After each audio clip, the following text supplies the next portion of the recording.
My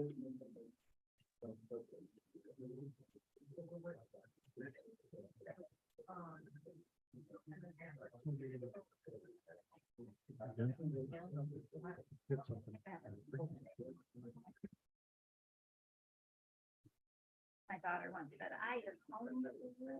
We'd like to welcome everyone to our South Weber City Council meeting today. It is 6 p.m. on Tuesday, February the 7th, 2023. We'll begin with a pledge of allegiance by Councilwoman Alberts and a prayer by Councilman Alverson. Stand for the pledge. Repeat after me. I pledge allegiance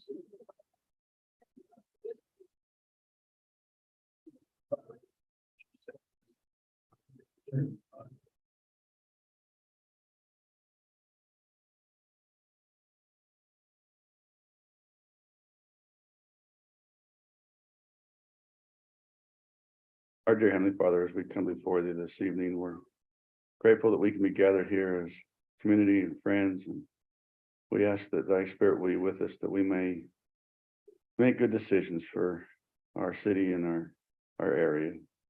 Father, we're thankful for the moisture which we've received, and we ask that it may continue, that we may have our needs met throughout this area and throughout the state. Father, we're thankful for our firefighters, our police, our armed forces. We ask you to watch over and protect them, that they will be protected and guided in all that they do, and they'll return home in safety. Bless their families and all them that support them. Father, again, we're thankful for the area we live and all that thou hast blessed us with. And then say these things in the name of thy Son, Jesus Christ. Amen. Amen. And it would be my fault. Okay, we'll begin this evening with public comments. If you have a comment, we'd invite you to come to the microphone and state your name and your city. And we'll open that up for public comment.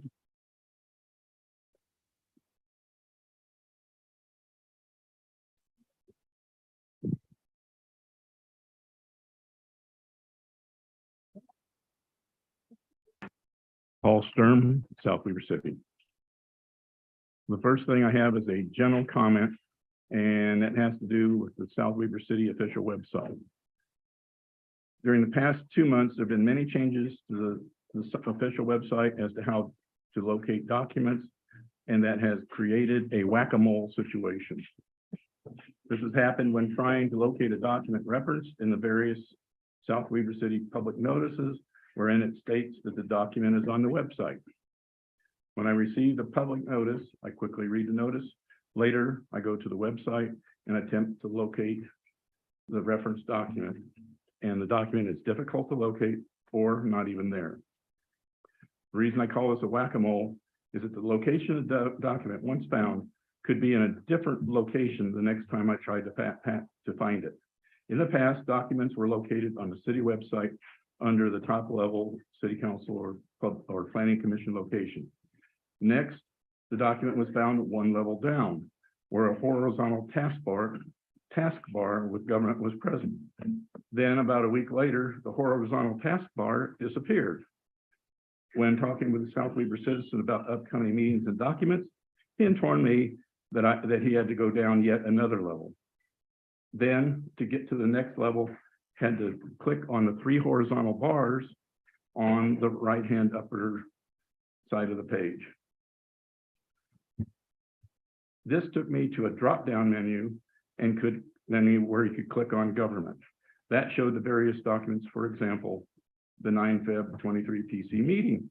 Then to get further information, one had to click on a link to get to the actual documents themselves. Finally, a complete packet was published that had all of the inclusions, although some content in this consolidated document was modified from what was initially published in the drop-down link files. Now, public comments on agenda item 5, development proposal concept for Nelson Homes. The reference is packet pages 5 to 14 of 117. There appears to be an inconsistency between the City Council staff report in background, wherein in the second paragraph, it states the total unit count is 56. On page 7 of 117, Nilsson Homes states in their proposed development agreement in Article 2, paragraph 2.1.1, that they are proposing 61 units. Again, on page 8 of 117, Nilsson Homes states in the proposal development agreement, Article 2, paragraph 2.2.2, that they're proposing 61 units. Is the number of units 56 or 61? Thank you. Thank you, Paul.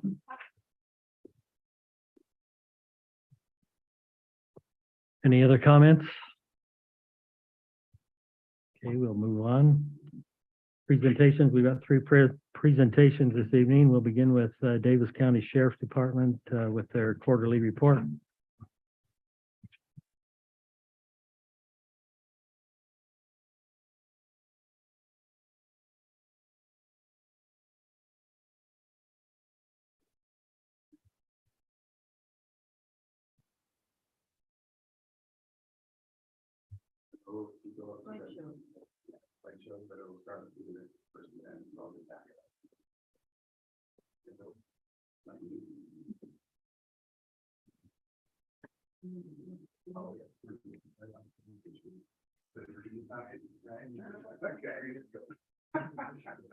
All right.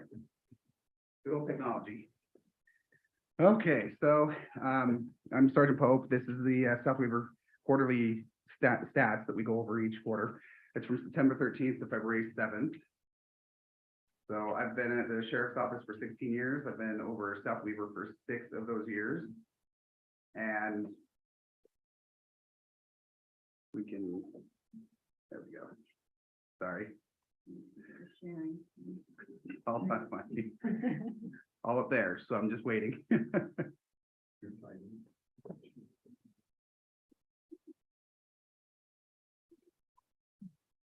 There we go. Okay, I've been over South Weaver for six of those 16 years. This is Elizabeth Pinto. She's our criminal analyst, and she basically pulls all of her statistics. So, and does much more than that at our office as well. But for this meeting, that's basically what she'll be presenting for. Some significant events. We had a suspicious on October 7th. There's only going to be 4 of these, so it'll be nice and quick. Homeowner called stating that he had gotten a motion alert on the camera system. He saw a male walking through his driveway toward the side of his yard.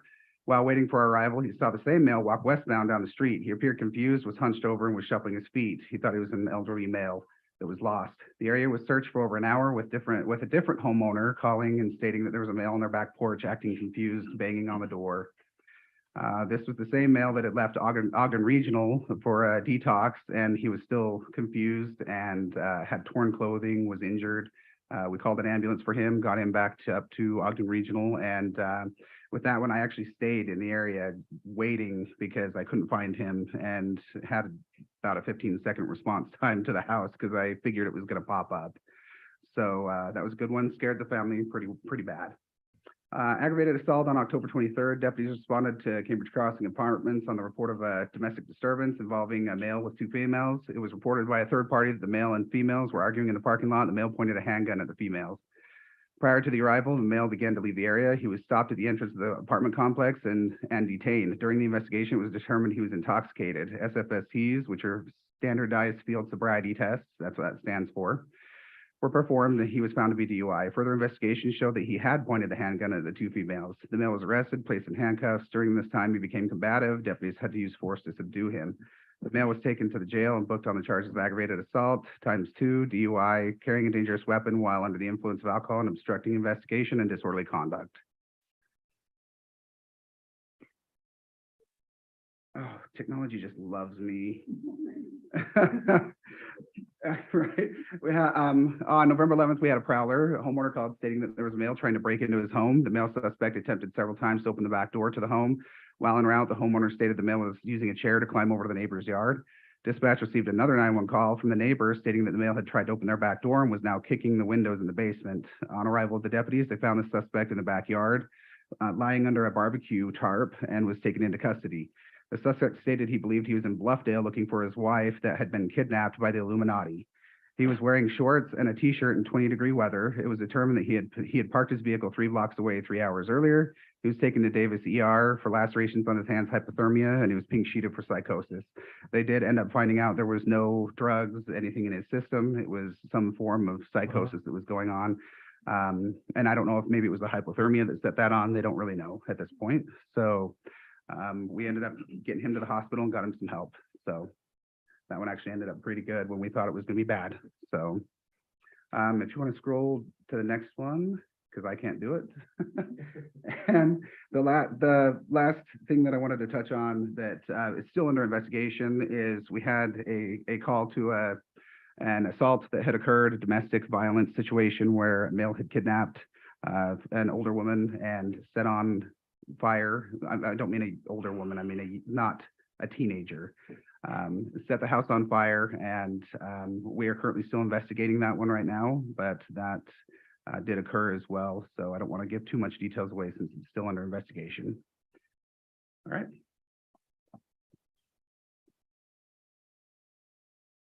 Have a whole other, the other PowerPoint.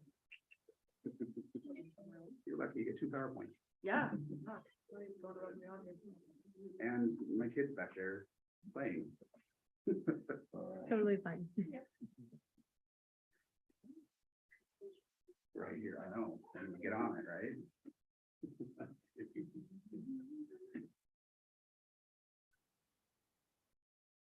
you hit escape, there you go. Perfect.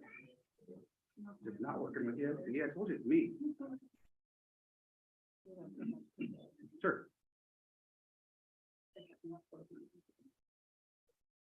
All right. Okay. So again, these ones were pulled from September 1st to February 5th. So the dates are just a little bit off, but we're getting with some really good information when we do it that way. So if you want to go ahead and scroll to the next one there. So the hours in the city were 2,069, which is actually up by almost 300-400 from last time we presented. Dispatch calls, we have 546. On view, which means our deputies, these are actually 2 different numbers. On view means our deputies actually initiated that incident, is 617 calls. Non-criminal are 455. Person crimes, there were 30 person crimes in that time period. Property crimes, 42. Society crimes, societal, there were 31. And traffic, we had 440 traffic stops. In that, there were 118 speeding, and that's only speeding Wow. citations. Winter parking were 88 of those. And are these on top of the 440 or are they included? Because they're included within them. Okay, included. 89 medicals, which as of January 1, we actually don't respond to any longer as the fire department has taken over the paramedic response. So we do respond on them, but we're kind of just, hey, we're here to help. What can we help with from this point forward? And NRR, no reports required, were 76 of those. Oh, school zones. Oh, sorry. Forgot about that. School zones, there were 53 that were at South Weaver Elementary and 7 at Highmark Charter. We try to hit which area we feel is the most problem at the time. I've noticed the higher speed and down on the west end with South Weaver Elementary and people coming around the corner. It's kind of that blind corner on the west side. So I usually like to sit at that location more. But we have started to get complaints at Highmark Charter of people who flip U's and having some traffic issues. So we have forwarded that on to our patrol deputies to get that part patrolled a little bit more as well. Total citation type, we have other citations are 170, which just it doesn't fall within the categories that we have chosen. Moving violations, there's 19. Non-moving violations are 9, so that's like a seatbelt or registration, insurance, things like that.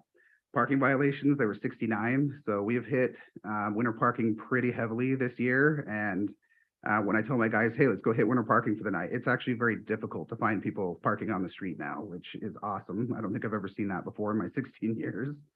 So it's working pretty good. Written warnings, we have 20, and speeding tickets, 128. What is the difference between the two? Because you've got speeding on the front for 118, and then on the next one, it's 128. That's, okay, so these are numbers that I pulled, that's a mistype, the numbers on the first page are accurate, I apologize. That's Okay. So probably a 2 instead of a 1 right next to each other. So apologize, it's 118 on that one. Thank you. All right, so yeah, these statistics are from September 1st to February 5th for investigations.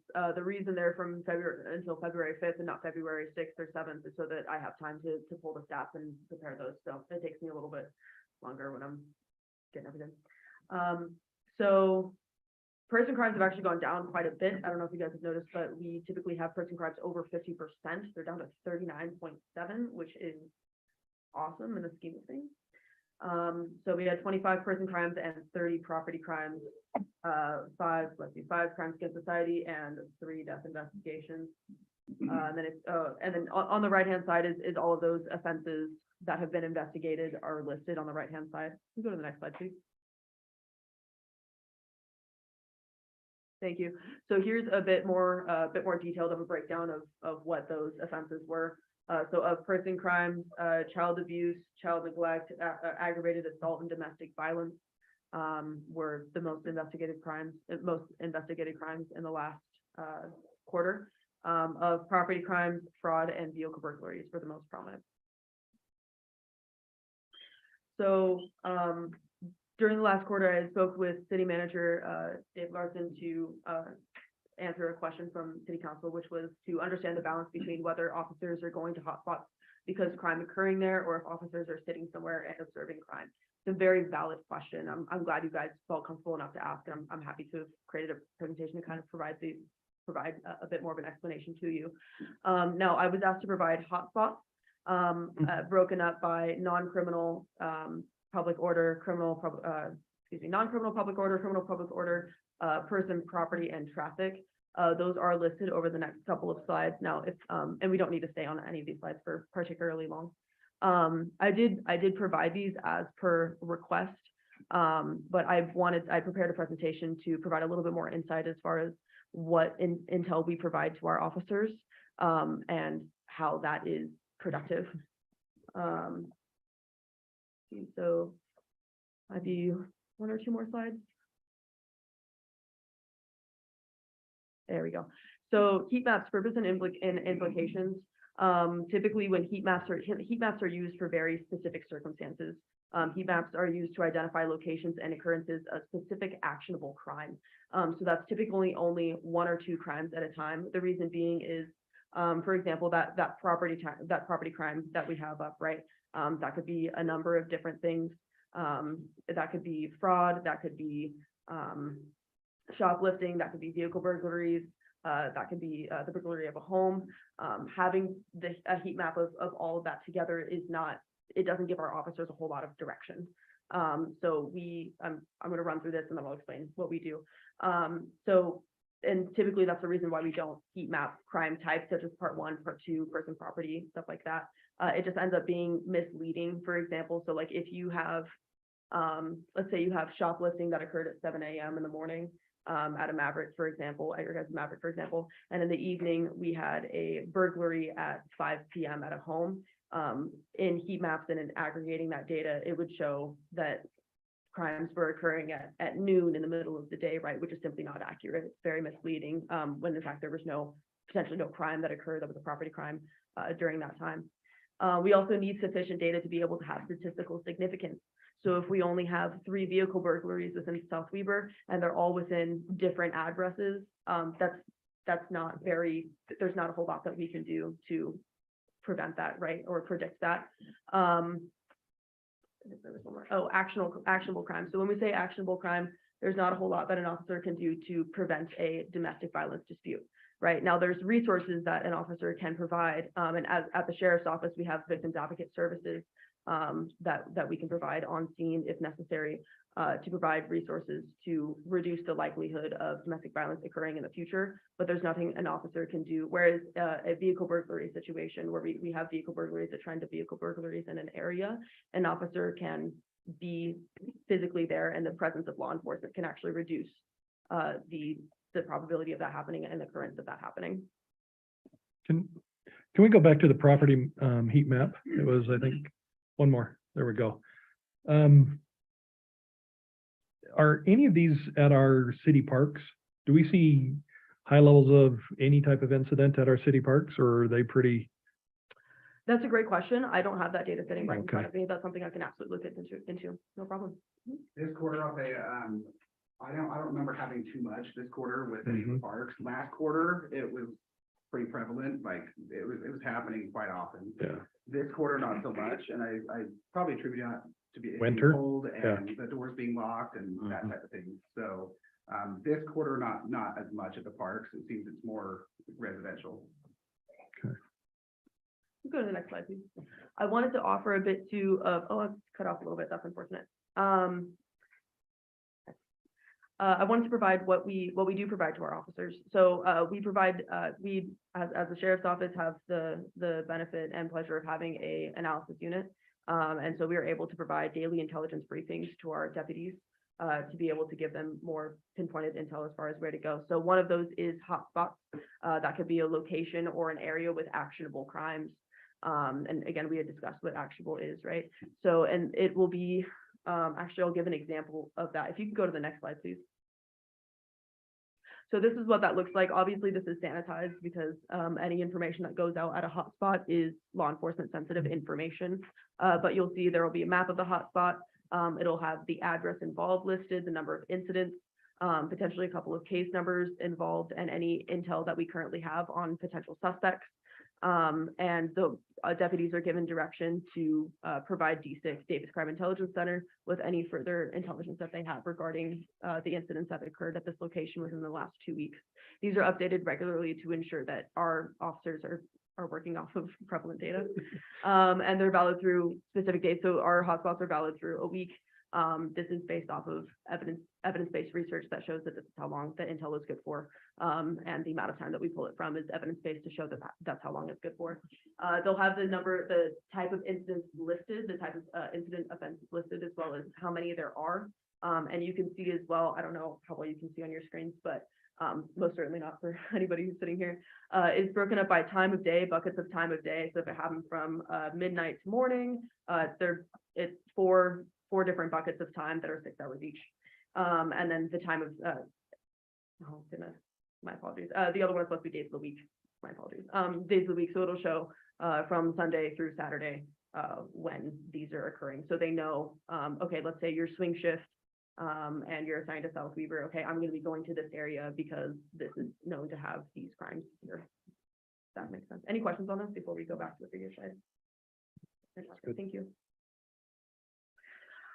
We also provide a felony warrants list. So this is a list of fugitives within your city and obviously our other contract cities.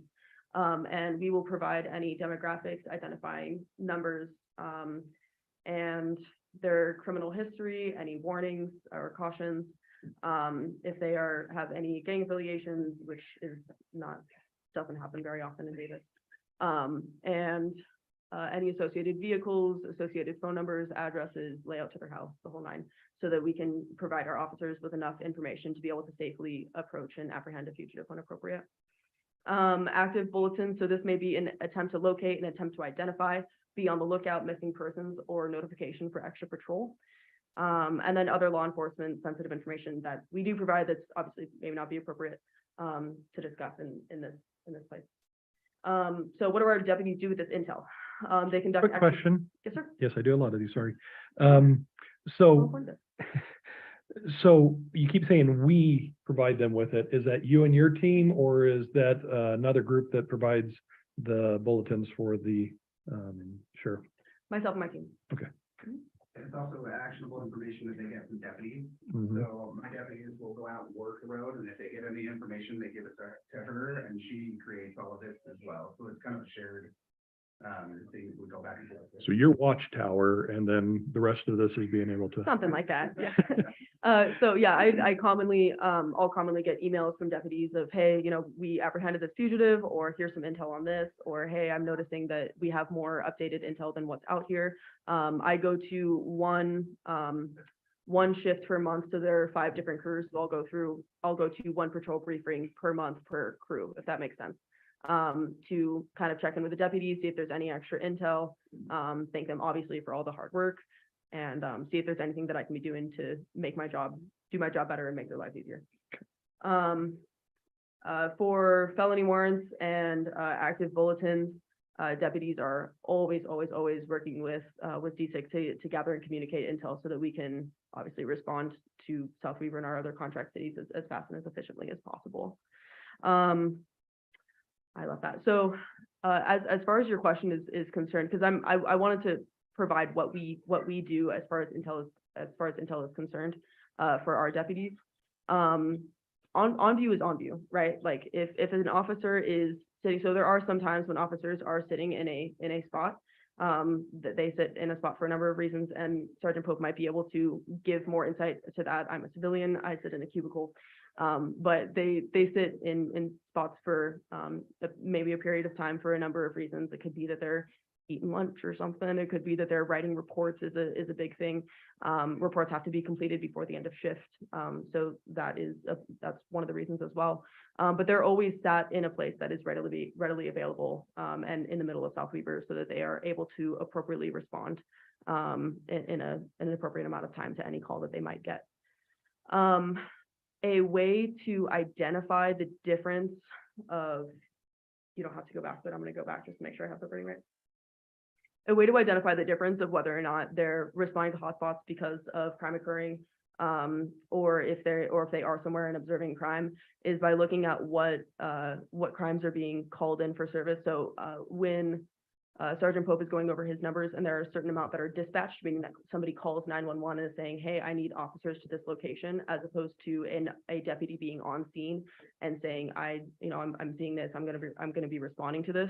You're going to be seeing different things, right? It's not very often that a deputy is going to be in a Maverick and he's going to be like, oh, somebody's shoplifting, right? Because nobody's going to shoplift in front of a cop, right? Generally speaking. You could, but better things to do. Whereas an officer might be, oh, there's this parking lot and these cars are being suspicious, and they might, after the car leaves, and the officer might notice that they're DUI, pull them over, and they could have controlled substances in their vehicles. So you're going to be getting different things, different calls for service depending on, and that's not to say that they aren't shared, but generally speaking, they're going to be different based on whether or not they're dispatched or if they're on view. I tried to do my best to answer this question, given the question that I had.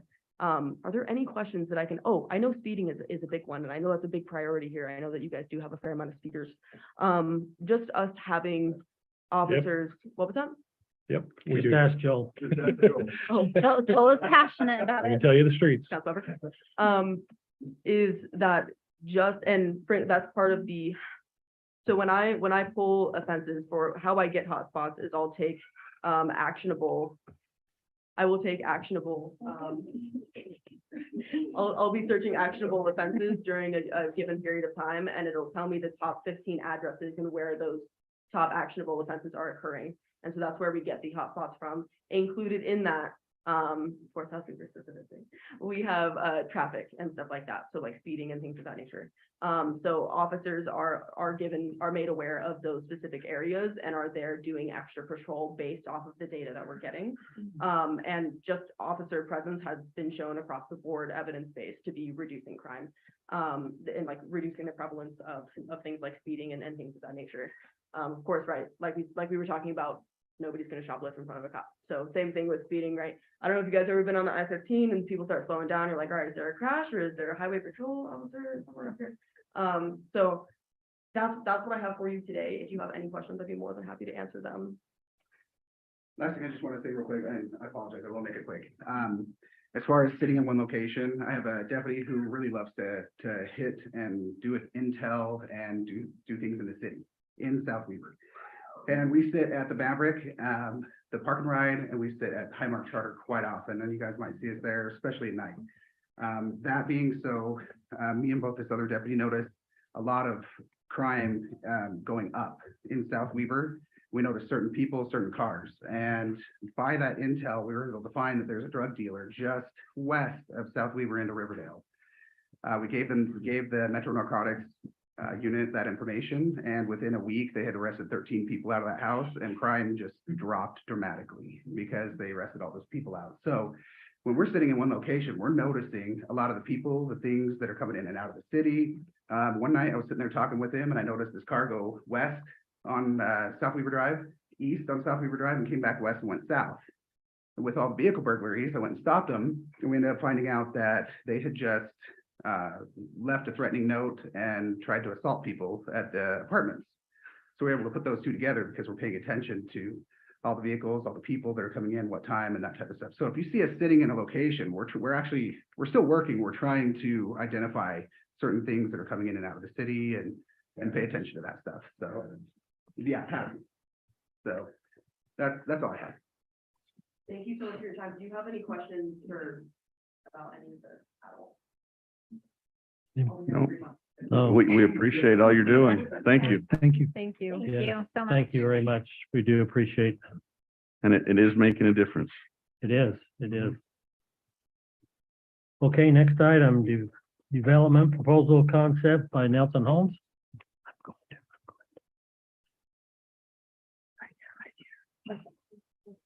I'm going to- Good evening. I guess it's not good morning anymore, right?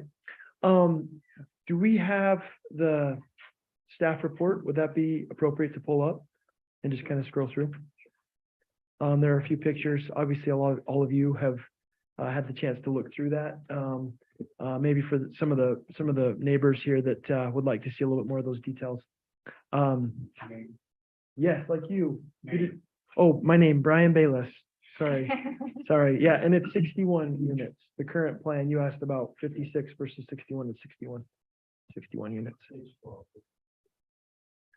There we go. And then there's, I guess, Brandon, Tyler, I was thinking about just the exhibits as really, obviously the text is too small to be very, very meaningful. Yeah, the site plan is probably the best place to start. There we go. And I've got some print offs and some big ones, but I figured it'd probably be best. Do you guys see what's on the screen up there? Or do you have your own? Okay. Got them both. Okay. Awesome. Awesome. So yeah, my name is Brian Bayless. I'm with Nelson Holmes. It's great to finally be here in front of you.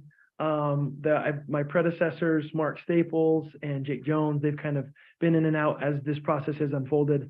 Unfortunately, I'm kind of new, so I don't know if a lot of you have seen this project before, or if this is all totally new to you. We're just excited to be here. It's been a project that's been on our radar now for over 2 years. Preston, here representing the family, has been great to kind of work with us and be patient. And so we're just, again, excited to be here and present to you some, maybe some revised information based on some of the things that we've gotten as feedback from the city. We felt like there were some question marks that the city had with regard to some of the property that you all have control of and what those opportunities might look like. And we said, hey, maybe there's an opportunity, some synergies for us to kind of say, hey, can we make this work better for the city? And can we give a little bit on our side and end up with something maybe that's a little bit better for both sides? So that was really the objective of us coming and having this conversation. So I hope it's just that. I hope it's not too, but we're not looking for a decision tonight. Unless the mayor or somebody wants to kind of call for a roll vote. It's just more informational at this point. We would like to move and make some kind of be quite decisive. And if this is something that you're interested in, we'll continue to pursue it. If not, we'll just revert back to the approvals that that we've already been pursuing on this project. We'd love to do a subdivision and we'd love to get going. It's been a long time in the making. We love building here. South Weaver is awesome. You guys all know that. But we love it too. It's a big part of our business and we take that very seriously. We take that responsibility very, very seriously. We've loved building Harvest Park. It's been a wonderful place for us to be and sell homes. And the community here is very strong. And we have a lot of employees that live here. Some of you may know Dave Lowry. I work with him on an intimate basis on a daily basis. He's a great guy and is a community member here in South Weaver.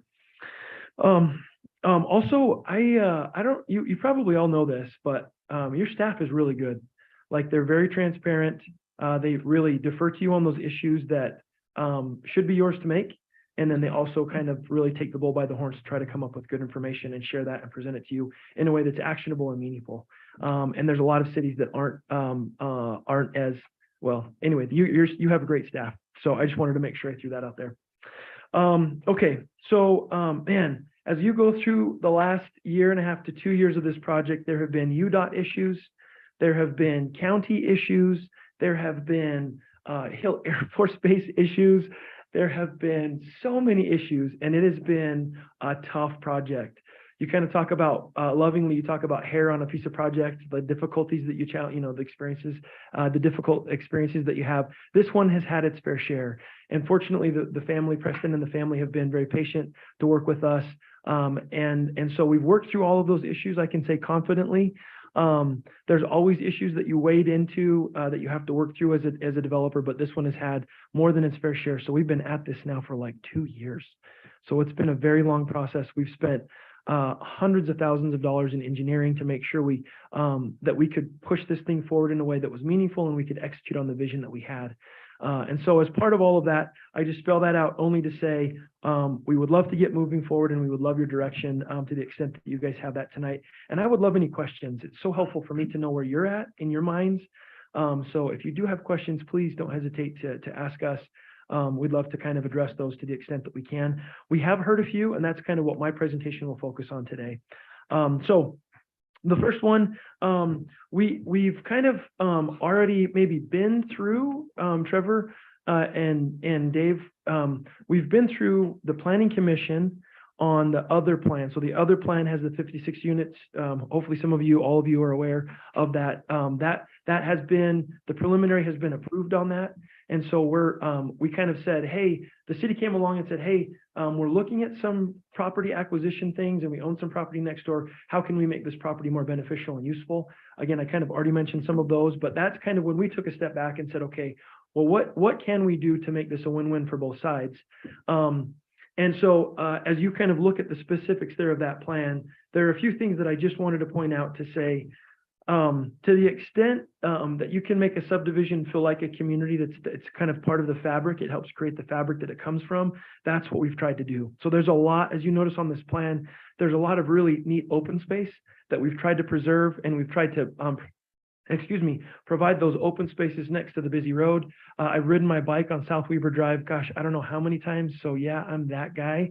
You've probably been behind those guys before. So I'm sorry I'm not on a horse. I would love to be, but it's been my bike and I pedal and I love that. I love that ride. And so we've tried to, again, create that open space off of the road. There would be probably an 8 to 10 foot drop off as you come around that corner on South Weber Drive. That's where the property will kind of drop off. And so it'll kind of be tucked down in there, but there's some open space to kind of buffer us from the busy road. It's good planning. It makes sense. And so that's one of the reasons why we've got that. In addition, as we kind of looked at this, we've said, hey, with all of this additional open space, so there's roughly 20 acres of open space that would be dedicated to the city as part of this plan.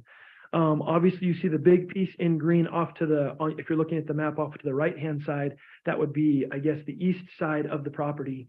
And then we've really tried to kind of provide that open space in a way that's in an area that's meaningful for the city and adjacent to your existing properties. That piece over there is about 9 acres, all developable property. And so again, that's something that we feel like is hopefully an olive branch for some of the things that we're asking for the city from in return, is that 9 acre piece. The other roughly 11 acres is on the other side of South Weber Drive. So I guess that would be the south side of South Weber Drive.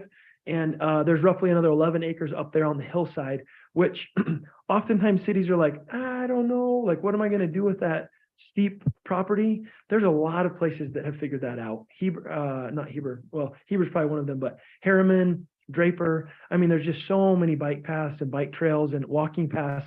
That's that amenity. We just got back from a conference, a builder conference, where they look at master plan and they talk about the number 1, 2, 3, and the top priorities for master plan communities, and trails are always right near the top.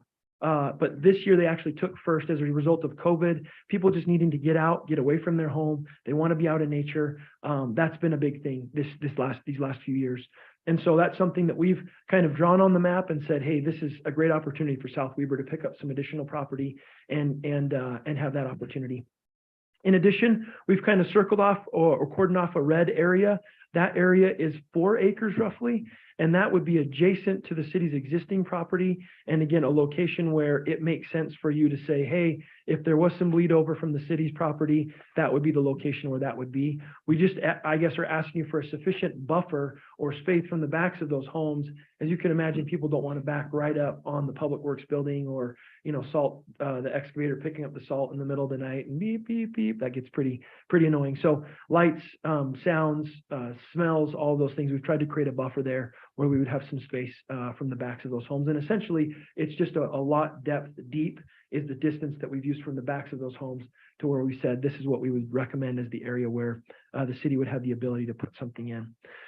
So again, just to kind of highlight that we've tried to create this plan in a way that is kind of appealing to South Weber. It hopefully goes along with those values.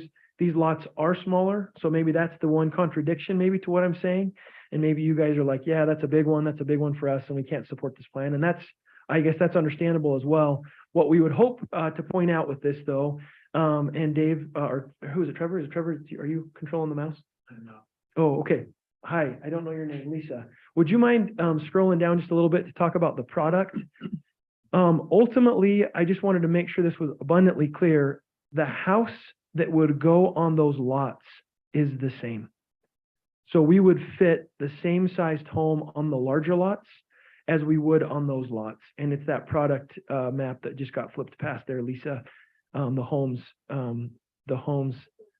pretty sensitive mouse there. Oh, it's a big, maybe that's why it's just a big file. But the homes are what a lot of what we've built and has been very successful in other places, but the homes would be the same in either scenario. So we've tried to say, hey, this makes sense for us to do a patio home type community. Exactly what that looks like in terms of amenities, or not amenities, but maybe like an HOA.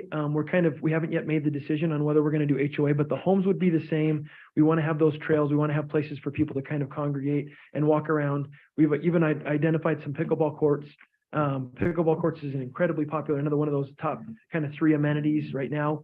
It's played by all ages. It's low impact. It's good exercise. So from that perspective, we're building 6 of those in different communities across Weber and Davis counties right now. And so that's another one of those that we've dropped on there. But again, I felt like that was a really important point to really kind of harp on or really pound home. These homes would be the same in either scenario.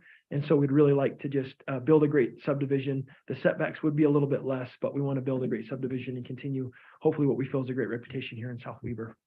Question, just to clarify then, the Yeah. homes are the same size, but the lots are smaller. So Correct. where are you taking it from? The The front, the setbacks. back, not the sides, Besides, the sides only. yeah, The back the depths is still, the depths of those lots are about the same. I think they're about 110 feet deep. Some of them might vary between 90 and 110, but they all will be about the same. The fronts don't change. So the front setback from the front of the, the back of the sidewalk to the front of the home, that doesn't change. But it's really just a little bit in the back, but that really hasn't been the issue. It's just the sides. thank you. How much are you talking about on the sides? I think we have, you know what, I did not look exactly, and some of it depends on the home plans that are there. I think right now we have a 5-foot minimum, but it'll vary on each one of those lots. What would you Is it- throw out an average for me? Is it the same as Harvest Park? You went with patio. Okay, Sorry, it's, yeah, that's exactly right. Sorry, Okay. I'm a little fuzzy on the details. That's all right. Your guys patio home ordinance, I think, is 6 feet, and so we mirrored that. Okay, thank you. Yeah, no, that's a good question. And the same mirroring with the patio homes on the front and rear setback as well? Yes, Okay, thank you. I think I'd have to verify just to make Okay. sure, but I think that's the case. I think that was the ordinance that we looked to say, well, if this is something that South Weber's comfortable with, then we'll just mirror that same language. Okay, let me see. I've got maybe just a couple more points to make. Talked about that. Okay, so maybe the big one that we got some feedback from, and you guys have already had this in 2 meetings, so you have the benefit of kind of having thought about this and talked through some things. I guess the big question that we heard in the last round was just in the development agreement, we're proposing a reimbursement to us of $300,000. And so as a city, you're like, what's going on?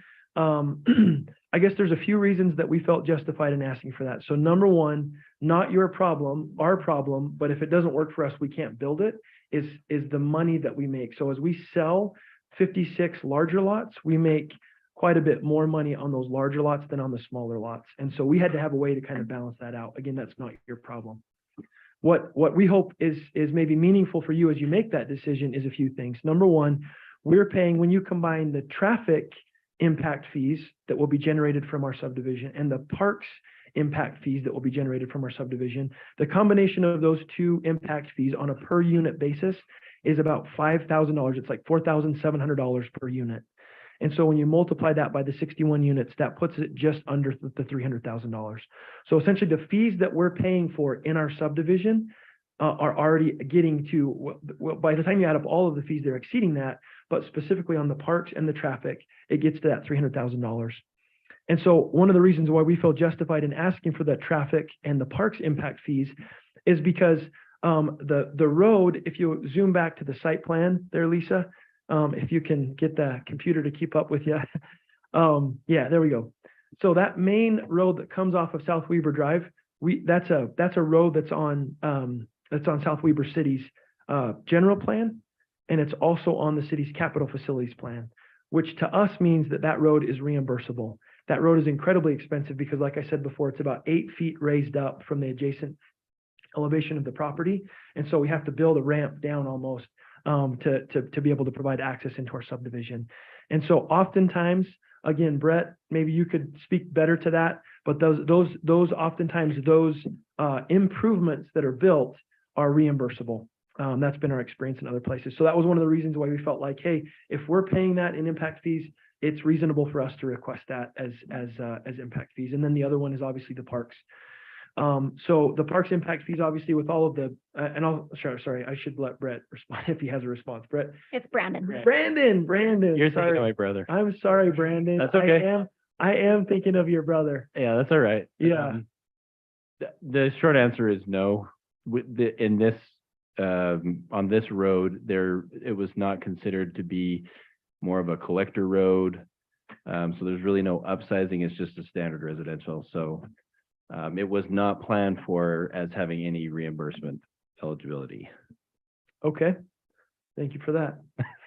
Thank you for that. Not the answer you wanted, but that's Not the answer that I that's wanted. the factual answer. So I guess if I'm looking at this from the developer's point of view, which I obviously am, and also trying to put myself in the city's shoes, you know, that road, you know, while the city will have their own access onto South Weber Drive, the hope would be that obviously, anyway, there will be city traffic on there as the public works building is used. There will be, you know, cars coming and going. It won't be just our residents that would have access to that road. There will be quite a bit of traffic on that road that right now it will be just our residents, but as development happens to the east, and the city builds their facility out to the west, we felt like, again, there's usually some justification in asking for reimbursement of those impact fees because of the cost of those improvements.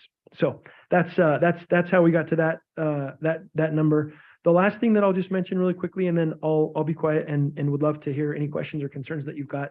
The value of that 20 acres, obviously 11 acres to the south side of South Weber Drive, maybe not as valuable, but certainly the 9 acres there that's on the north side of South Weber Drive, very valuable property indeed. And we kind of said, hey, look, it seemed like a fair trade-off. The $300,000 for the fees that we're already paying to the city would get reimbursed to us.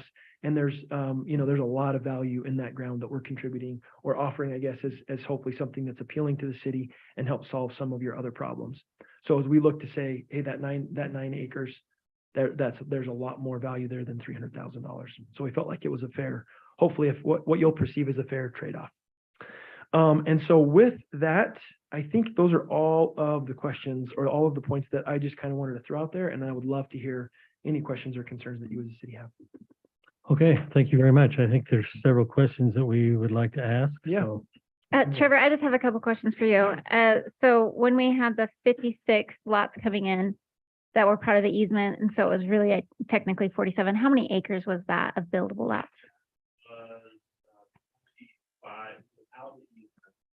25 acres.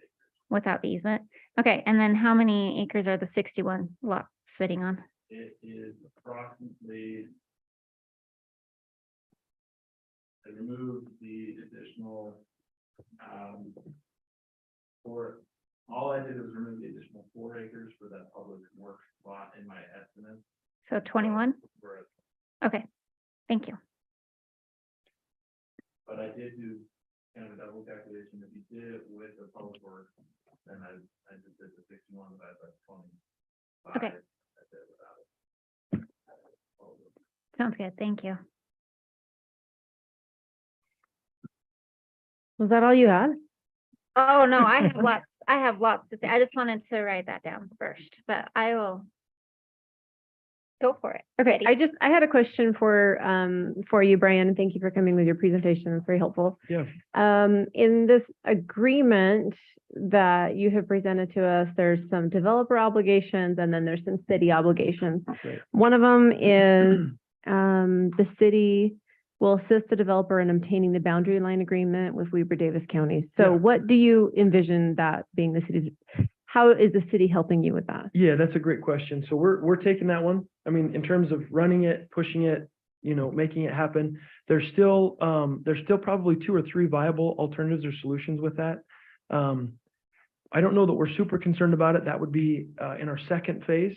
So we feel like we still have a little bit of time to work through that issue with the county.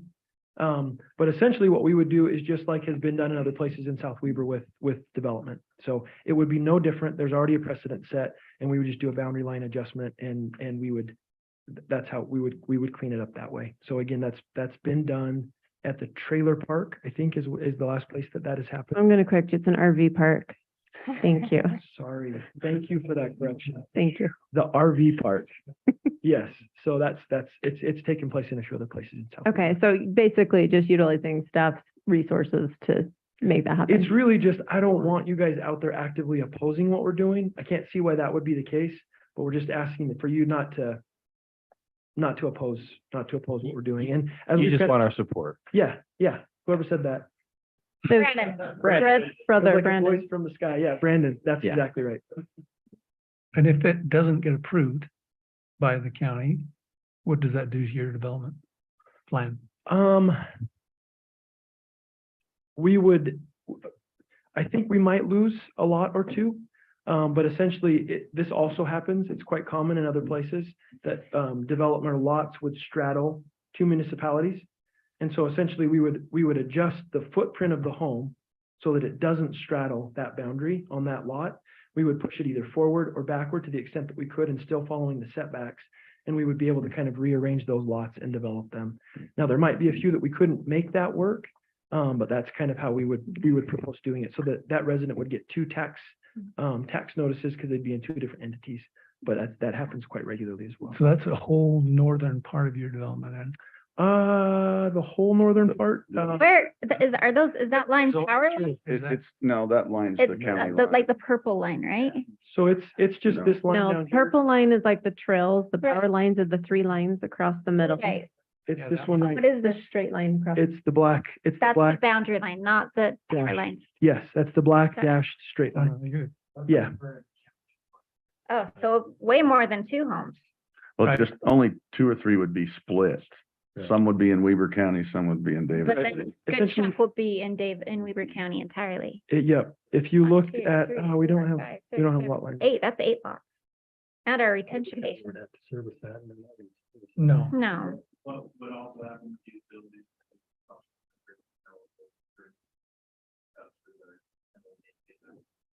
gotcha. Probably not gonna be. If a they don't do problem. a border adjustment. They didn't do a border adjustment, they would have to be the jurisdiction Yeah. that approved development. I don't foresee it being a problem, but just. something Very to high know. likelihood it will go through. Yeah, there's a very high likelihood that it would go through, and we've kind of already been down this path. We haven't made official application because they want to see the approved plans, not something that we're hoping for. And so we're just kind of waiting for that to be finalized, and then we would pursue that process in earnest with the county. And again, we've had conversations with the commissioners, with their legal team, with the staff, the planners, and they haven't suggested much of a concern, if any. So, Steve, did you have anything to add? Steve's here with Nelson Homes. He's in our office. He's a professional engineer, so much more qualified maybe to address that question particularly. Did I miss anything? Was there anything else? I mean, the help we want from them is just really to support Yeah. anything, maybe staff, and maybe want to go to a meeting and add Weaver County Commission. Good point. I would especially need to go help to talk to Davis County Commissioners and that type of stuff, and it would be approved and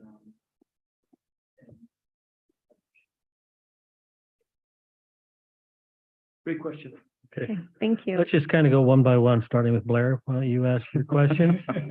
Angie, we'll go to you and One just question go on down. Do you want No, I questions? think whatever concerns each of you have, Thank you, rather Mayor. than jump around, let's just go. I guess, yeah, so, and one more point to that, Mayor, I guess if we know that there are concerns, we can try to address them. We can be flexible.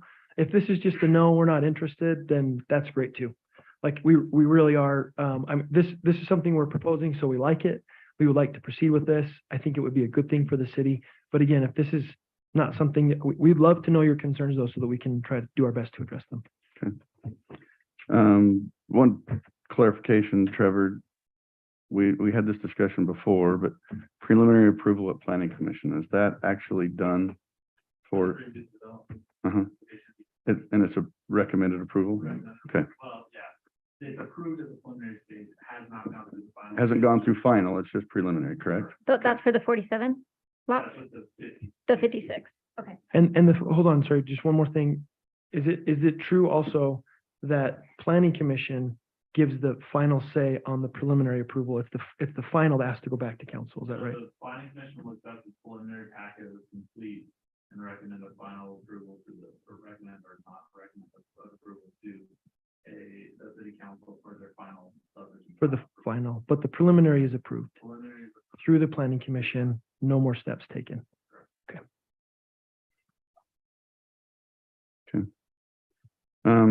Other than that, I mean, I like the layout, I like the cluster, I like the trails. Some people may not. Yeah, I don't agree with the 300,000. okay. If that's something you want to do, because my opinion is what's going to, it would get my vote coming through on the other would be 47 homes. So the difference between 47 homes and 61 homes to me, is that worth it to you guys? That's something you guys would have to decide. I don't think that's something from impact fees that the city can afford to deal with, and lose on. It's just not, it's not in the cards. So for me, the 300,000 is out of the question. And I know when we met before, that was something brought up in the last 2 minutes of our discussion. And so that, or you would have heard that opinion there. I do think some of the trails and stuff, as far as that goes, I think are a great idea. I'm struggling with what do we do with the hillside, because we don't have the money to put the trail in anyway. And we talked, or maintain it. So I don't know if that's my struggle, is it's just probably going to be property that sits there. And but as far as the acreage go, the layout of the development, I actually like the layout better than I did the previous one. But that's, I mean, that would be a discussion. The only thing I pointed out, if you do proceed forward, I believe we have to have 2 egresses, correct? So the one would need to connect down on Harper Yeah, the Harper would have, in order to, that's been consistent for both the previous one Yeah. and this one. yeah, it just wasn't shown on here. And so but anyway, that's. Oh, you're saying across the property to the east, that's not Mhm. highlighted or Mhm. whatever. Yes, yeah, and we actually have Yeah. an agreement for that right of way property there, so. I that's think that was already included in our resolved. previous approval. Is that what It's you're just saying, not Randy? shown it's just not shown as being On this connected plan. on the. On the this but drawing. yeah. I think it's in your other, It is. but yeah. Yeah, we know that they're gonna connect it. Yep. Okay. Blair, we probably wouldn't connect it in phase 1. Obviously, we wouldn't need to, but by the How time many homes are in phase 1? 30. 30, yeah. What's that limit? 30. It's 30, it's right at They 30, couldn't do okay. more than 30 in phase 1.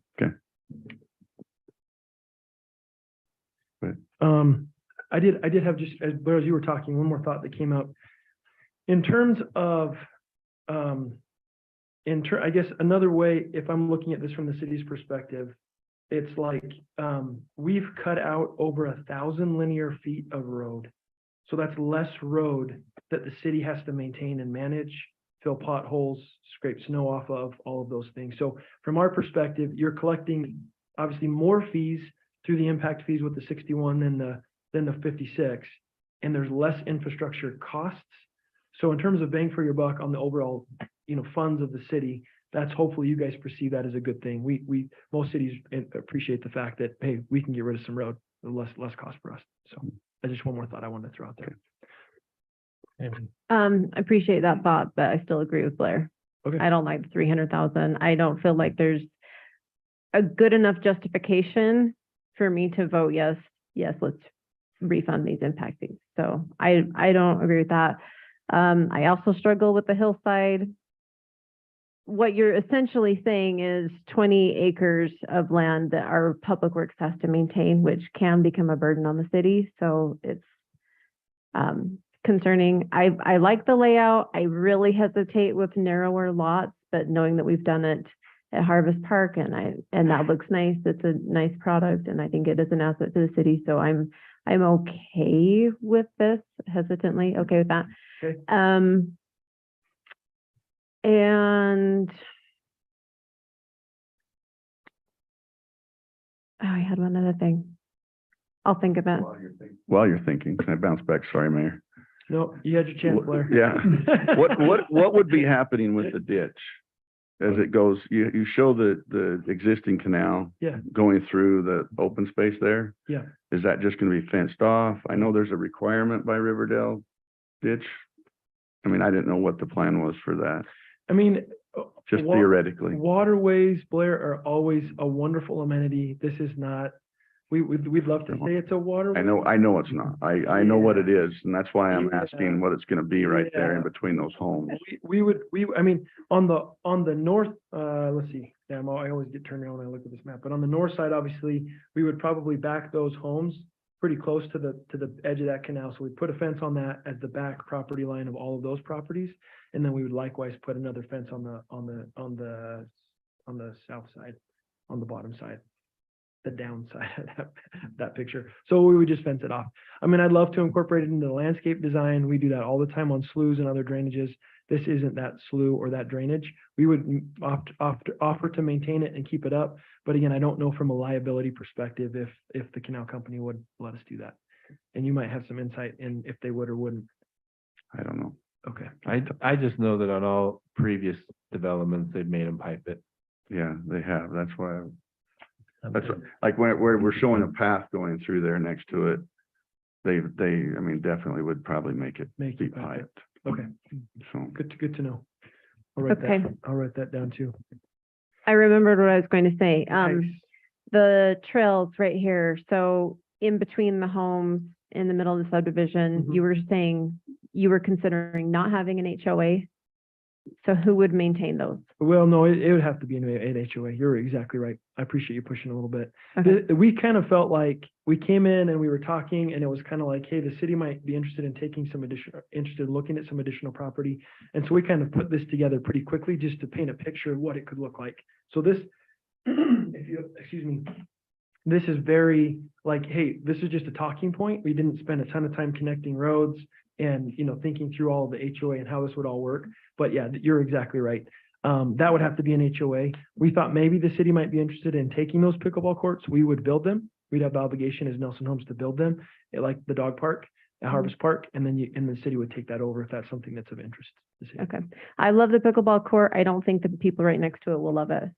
It'll be really loud. We've dealt with that quite a bit. So you have to be smart, and it's always kind of, there's a built-in conflict there. We could consider moving it, but there's also power lines right there. People don't necessarily like to be next to power lines, so we felt like that was a good use in that location. I recognize that. Okay, last thing I was gonna say, I disagree that you're gonna get a lot of through traffic here. I don't think you will. Not from day one for sure. Yeah. Over time. Maybe. Okay. Okay, Glenn. Okay, I got a lot of little questions. Yeah, let's have them. Okay. First of all, you said, there's about 9 acres of developable land. In a letter from Steve Anderson, he says there's 5.5 acres. I'm not sure. Where's the 4? Mine is probably for, would be The green the space. part that, actually could be housed. The other part is that the South Beaver Drive. Is the hillside and that stuff? No, it's just in the easement. it's in the. It's in the easement. So you could go put Okay. a barn. So basically, so Okay. So I'm not keen of the 300,000 either. Because if you only got 5.5 acres for 300,000, you said it's very expensive land. Well, if it has to remain open space, and that's one of the questions I have in here, in your agreement, you're saying it must stay open space with only recreation. If you're letting us have that land, why are you dictating what we can do with it? Department read the 4 point whatever acres, almost 5. It's 4 acres. That can be- Steve, will you come up to the mic? Just so everybody can hear I think you. I can communicate what he's trying to say. The area in red would. We have people listening online, so if he'll speak into the mic, I know they're listening, so that'd be great if you want to come to the mic. Oh, He was gonna answer, but it just, so the portion that's in the 4 acres that's in the red, that can be developed any way South Weber wants to. You can put all your public works, stuff there. You've talked about other things, that help the city, that is, we would have no restrictions that's within the red. So on 2.2.1, you say the city agrees to maintain the open space in an approximate manner. Only recreational related functions are permitted in open space. Is that? Same thing. So that area would be available for development. Again, this draft was just to get something on the table. Okay. To start the conversation. We haven't had feedback from, obviously all of you is the first time, but we haven't even had feedback from your staff. It was just, we threw it out there to kind of start the conversation. Okay. So if you needed to have some changes, I would hate to throw it out because of some of the technical issues that you're bringing up. I think we're willing to work through all of those issues. Okay. And then you have a section in there on annexation. Is that the county? Yeah. Switch there? Yep. Zoning. We're not violating any current zoning requirement with all of these reduced? So it would be, Through a development basically a agreement. site-specific design document, right? And so they're not proposing any changes to the current zone, just a development agreement to, legislate some alternate zoning for the, does that make sense? Okay, yep. And then just to follow up on the paths, the walkways and stuff like that, would you put all of those in, even in the open space that would be deeded over to the city?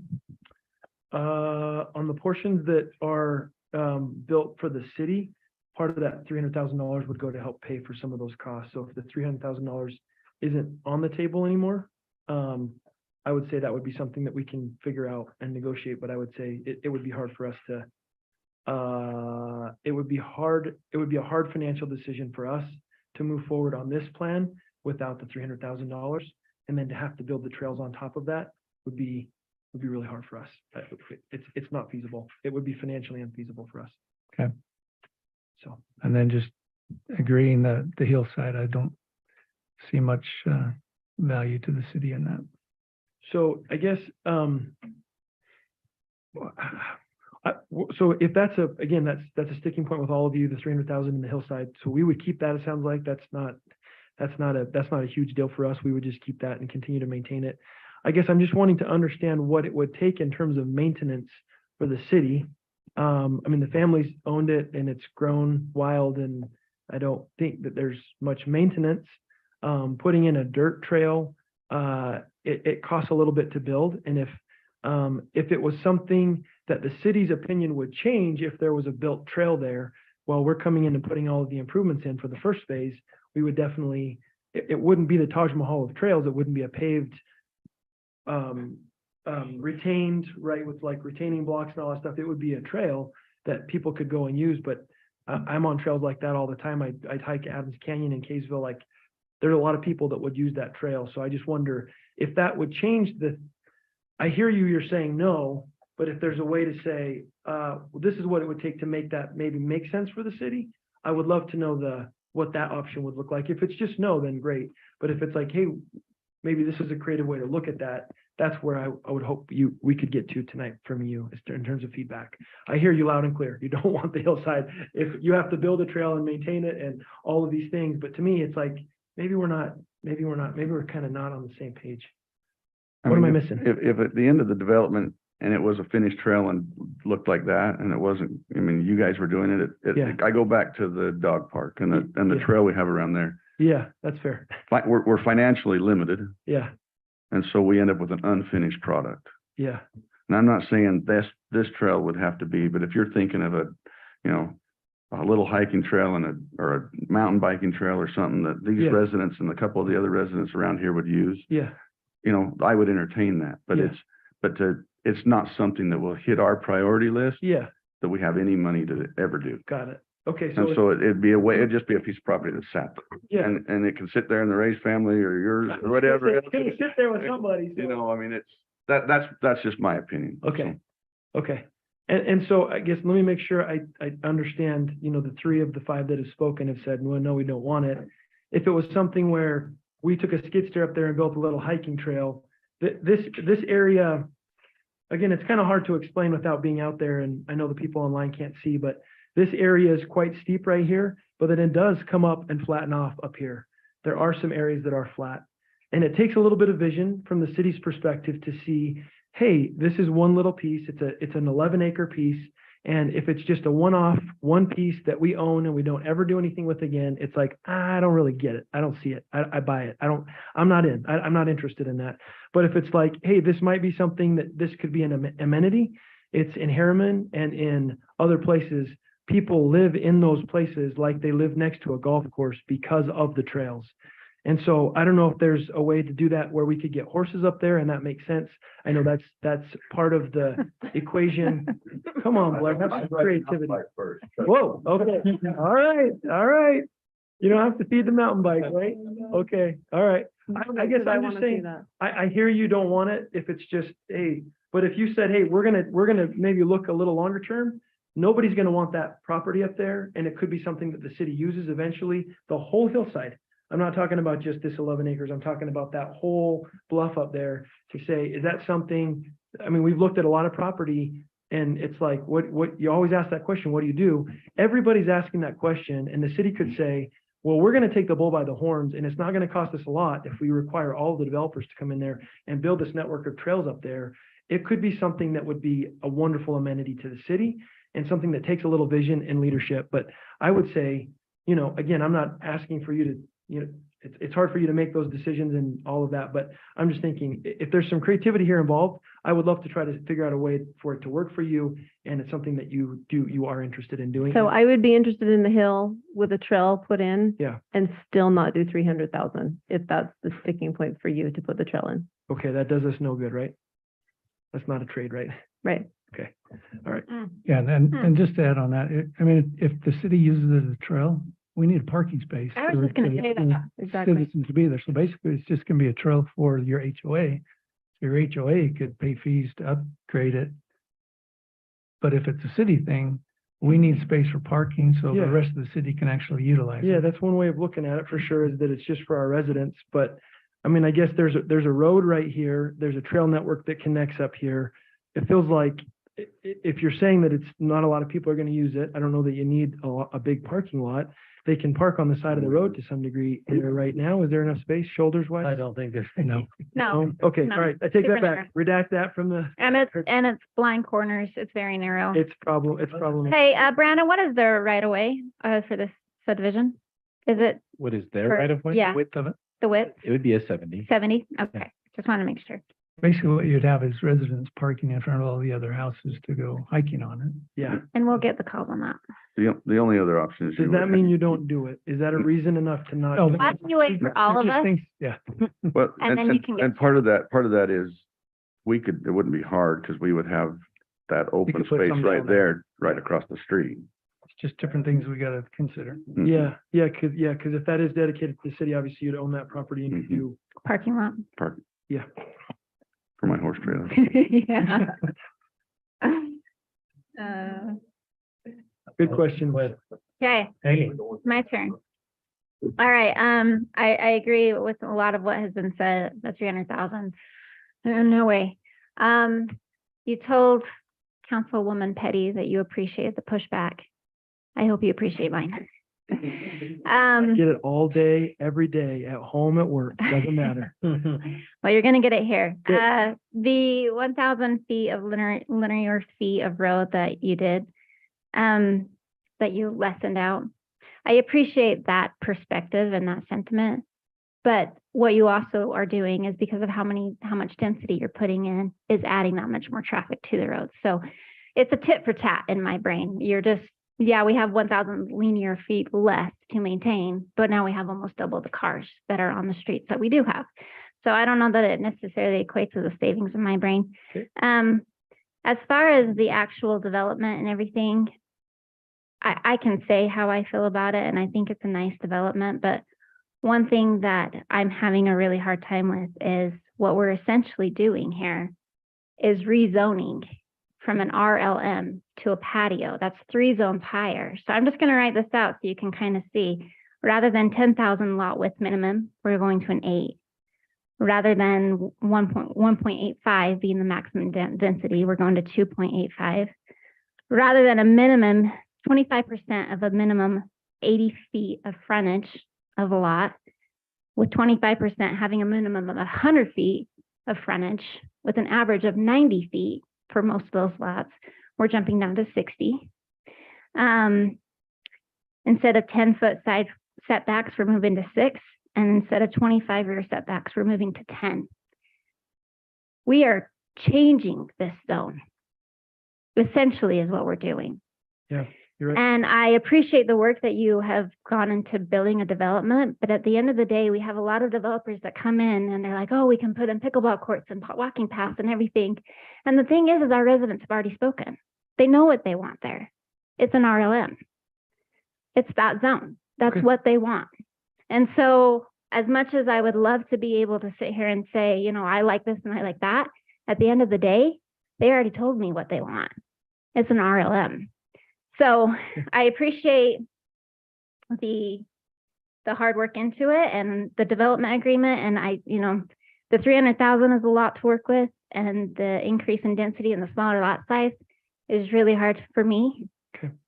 I understand that there's some wiggle room, and I'm not necessarily opposed to a development agreement that is an exchange where you guys can win and we can win. But right now, jumping from 1 zone to 3 higher, it's a deal breaker for me. Okay. Thank So, you. mhm. No. Okay, I'm the well-spoken one. Yeah, the whole idea that just going to a much higher density for it really has, even with the opportunity of paying $300,000 for a hillside that we won't be using, but we will be paying property tax on forever instead of you guys, just so we can have an area that we can't develop on. While I appreciate it, and I do think that's nice of you guys, I just don't, I'm with the rest, at least on the high density, there's not even an option.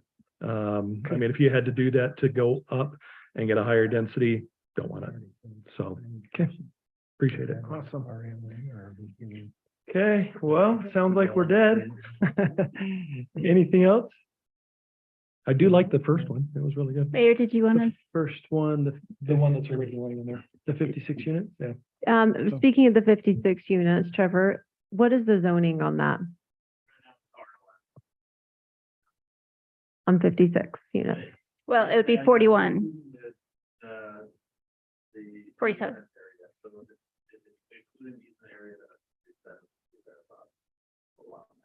But the zoning that's gone through preliminary is RLM, Mhm. and that was just because of the easement area, correct? Right, so That was the issue. Yeah, the issue on the density calculation of the easement property, whether it's included or excluded. It currently has RLM except for a small portion, which is near, the access on our property, which is agriculture. And so there was a rezone request to change that to match the RLM for the rest of the zone. So that's Okay. the only rezone request. Thank you. Okay, Thank you. Hey, that help thank you? Thank you, Brian. Thank you, Brian. Okay, our next item then is our ARPA fund money plan on what we're going to do there. So Dave, are you going to lead us through that? Yeah, I'm happy to leave that. if you looked in the packet, there was specific information that the council requested. We tried to provide that information, on the cost for restrooms in the various parks. So there was a cost estimate there, also the number of streetlights that could be replaced for, the different amounts of money. So that information is in the packet. I'm happy to answer questions. Ultimately, we've got $560,000 remaining in ARPA money, one-time money that we can spend however we'd like. So far, the money that's been spent has been allocated to a few different things, the largest amount to facilities. And so the recommendation from staff is to continue to use that for facilities, using 60,000 of it for the upgrade of this facility, and then the remainder to reduce the bonding amount for the public works facility. But ultimately, the council has to say on where this goes and how it's spent. So we're happy to answer any questions as staff based on the information that's been provided.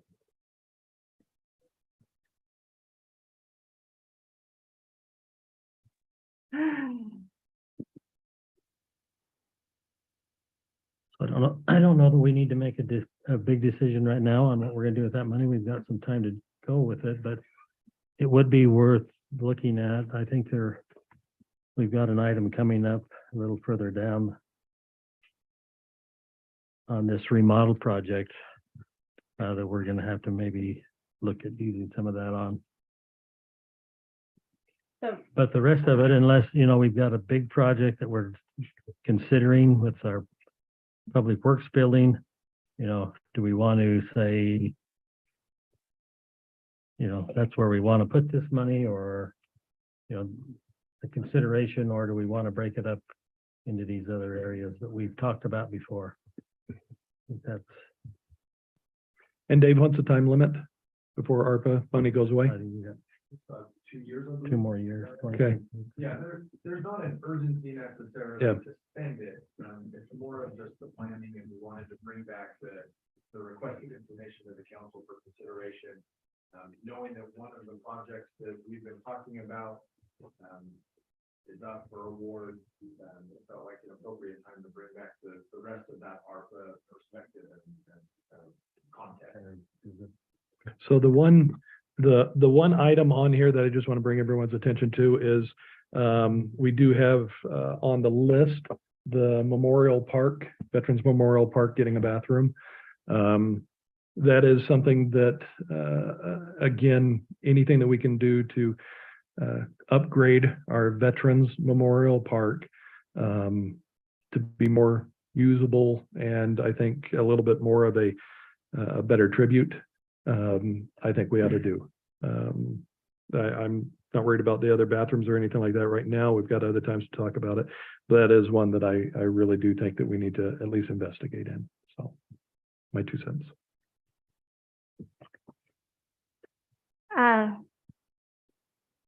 Not to counter that importance, but being a mom that has been to some of these parks with kids that are at these other parks and not having a bathroom is unique challenge.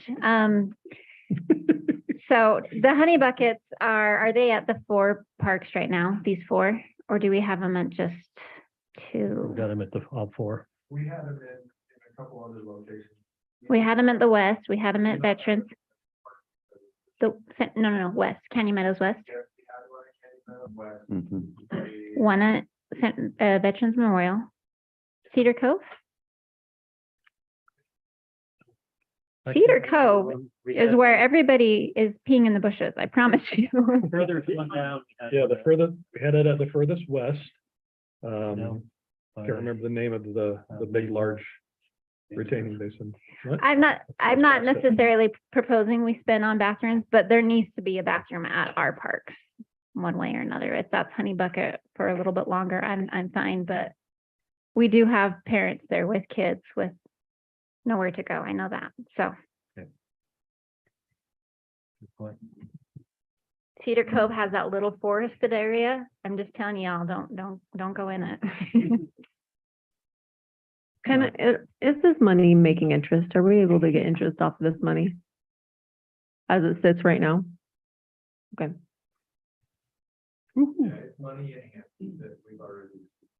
And there were limited restrictions on it, or did they remove all of the restrictions at this point?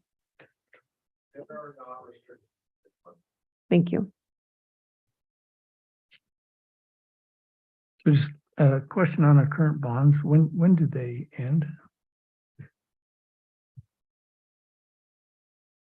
I believe the first one that would be off would be 2027. And then the next one is still 15 years out. How much is the one that ends in 2027? Like monthly? Is that the 120,000 a year? Okay. I'm just wondering the should. overlap. Yeah, I should. Yeah, you should know. Oh, you have a staff. My thoughts on it, I understand the savings by putting it towards the facility to reduce the bond on that.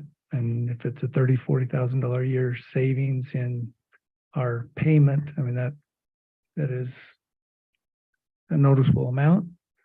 But I also agree with the need to have something tangible and immediate that we could use, bathrooms or streetlights or some other, park upgrades or other things that we have along those lines. So I wouldn't want to send all of it to helping with the Public Works facility.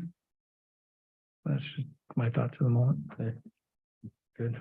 I concur with that. One quick question. How many streetlights need to be replaced? Isn't it a couple hundred? Thank you. And swapping over does mean that the lights start making better financial sense, right? Because we go over to LED, so it drops on it, so we start, Like a long-term investment. yeah. $20 per month for both on just power.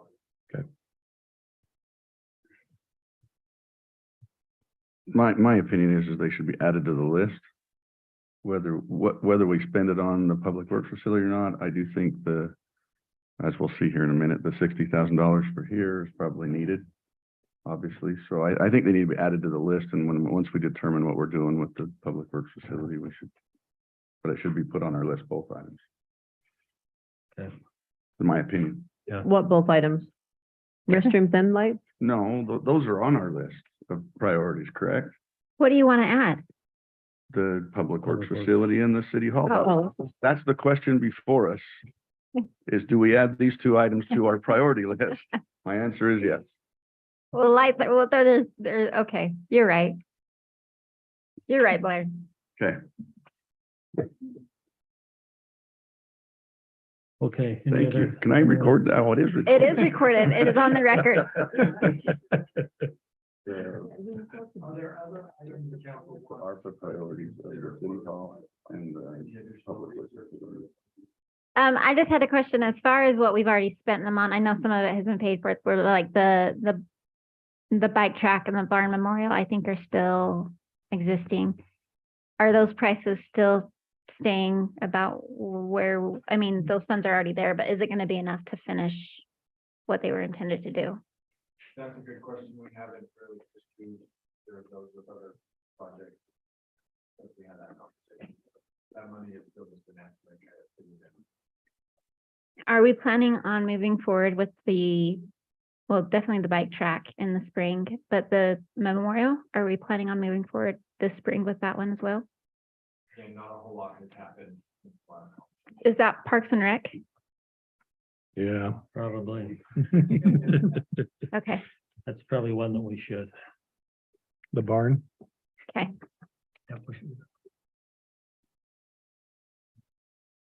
I can't think of any other things I mean, I can probably, but The only thing, I thought we had already budgeted for the cybersecurity. Were we just waiting Oh. to hear back from our contracts? Where did we end it on that? That was kind of left up in the air. it was. For research. It wasn't actually. Wasn't allocated, it was just, Talk talked about, at one point it was allocated and then that was pulled back. So it doesn't show on that list of allocation any longer, although the budget is at one point. Okay. So if you want that to still be a priority. Is that still sitting at the same?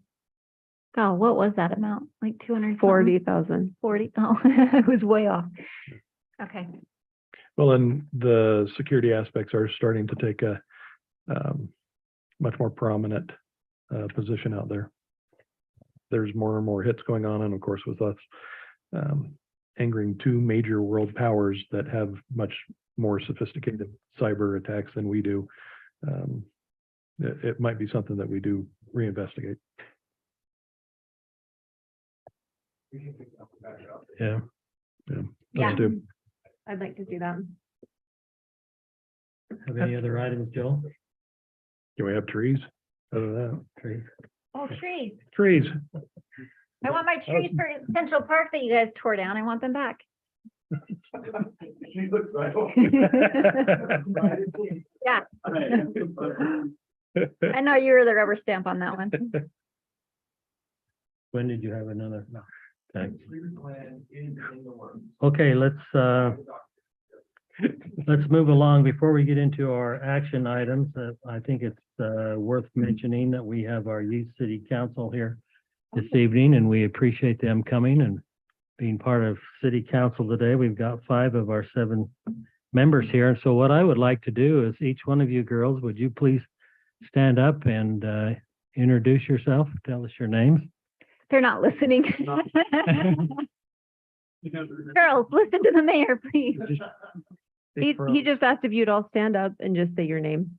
You want to kind of? And you know what? If you could just tell us how many years you've been serving on the Yes. city council, that would be great. That'd be great. Come to the mic right here.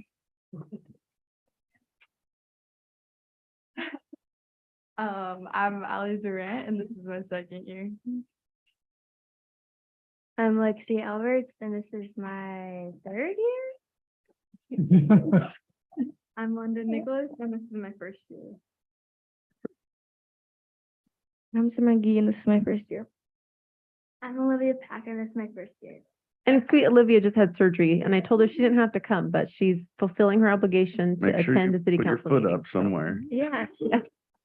Well, girls, thank you very much for coming tonight, and we appreciate you being on our youth city council. You're a big help. Thank you. They're Thank you. fantastic. And Mayor, we did tell them they could be excused at 7:30, so. If they want, If they want. they're They free can to go. stay.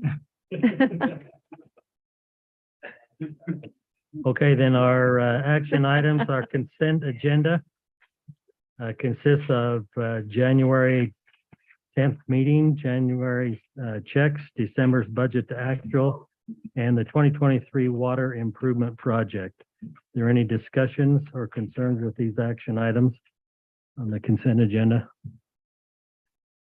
Motion to approve. If not, Second. have a motion and a second. All in favor, say aye. Pass. Aye. Okay, thank you. Our next item then, ordinance 2023-03, our moderate income housing update. Dave, or do we need to discuss that, or is anyone have any questions on that? I mean, it's pretty simple what we did. We had to change it a little bit. My only question Satisfied on this state. is the timeline we have to open up the general plan. And my question on it specifically is, are we going to revisit the entire general plan, or is it specific to that portion of the moderate income housing? So, we will address that function, that infrastructure portion for sure. The scope of the whole general plan isn't dictated by the report, right? So we're gonna need, there's a few elements that we are required by state, like water, and as part of the general plan, this will be required by 2025, so that has to be a portion that we address. The infrastructure will need a portion we need to address based on our standards, and then other areas like externally being used and the occupancies are to be part of that conversation. So I think it's not dictating that we have to open the entire thing if we don't feel like that. That's it. That's those updates. Thank you. Any other questions? If not, we'll ask for a motion. there any questions about the, proposed amendment for the planning commission?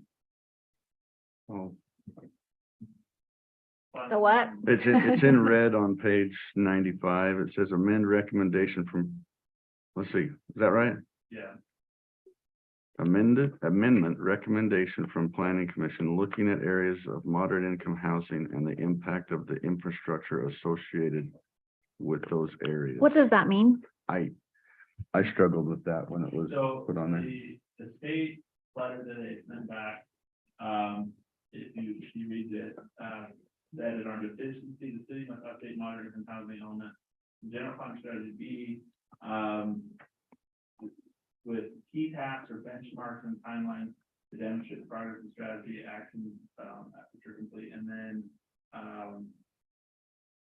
that and specifically regarding our looking at the infrastructure portion and those moderate income housing areas. So what that amendment is essentially saying is that we'll be updating the general plan, looking at areas for moderate income housing and the impact of the infrastructure associated with those areas, because it's a little more specific than just looking at the whole general plan. Does that make sense? I don't know. To do that is doing a whole nother impact fee and infrastructure study of what changing that zone would be.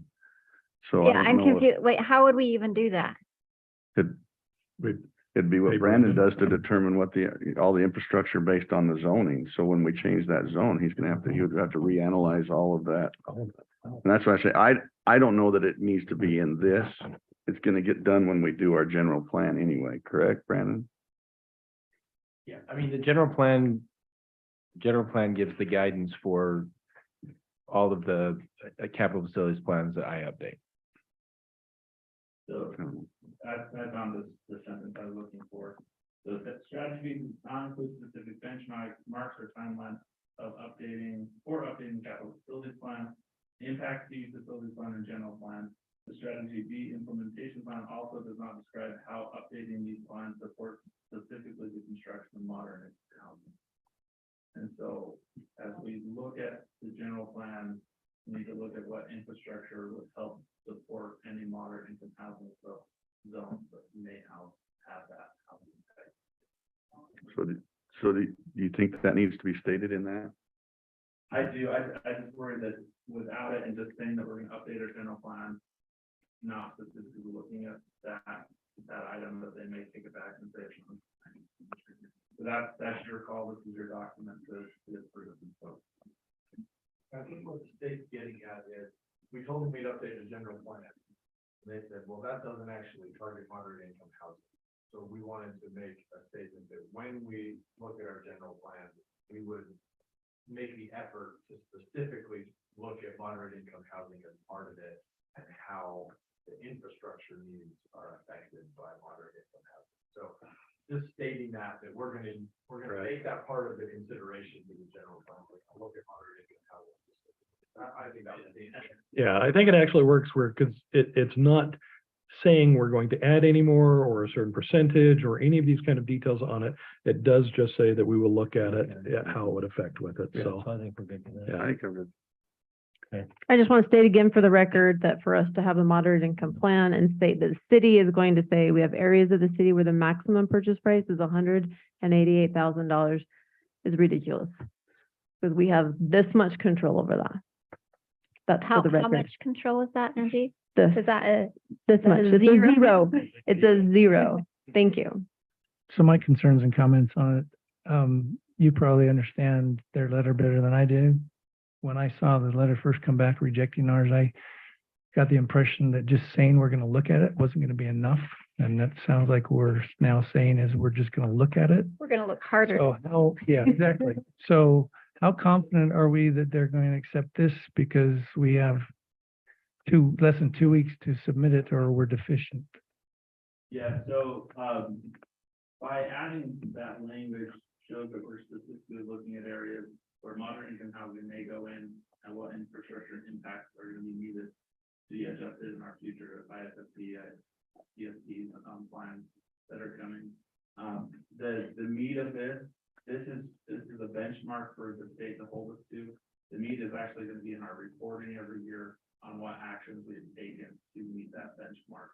And so while it is general and is vague, our reporting each year will kind of fill in those gaps for them.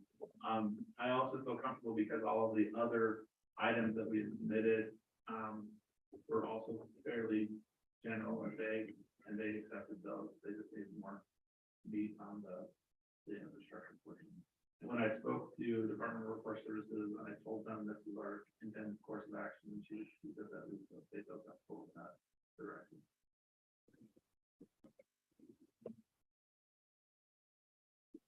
Okay, I also don't think, even though there's that deadline, and this is my own personal opinion, that they're in the business of hammering yet. Right? They've been very willing to work, and so if we submitted something and they felt like we didn't quite hit the mark, They'll extend it. I believe they would give us the chance. yeah, I agree. I'm sure they would. they said they would, yeah, There's, meetings I've been in, they said they would. what are they gonna do?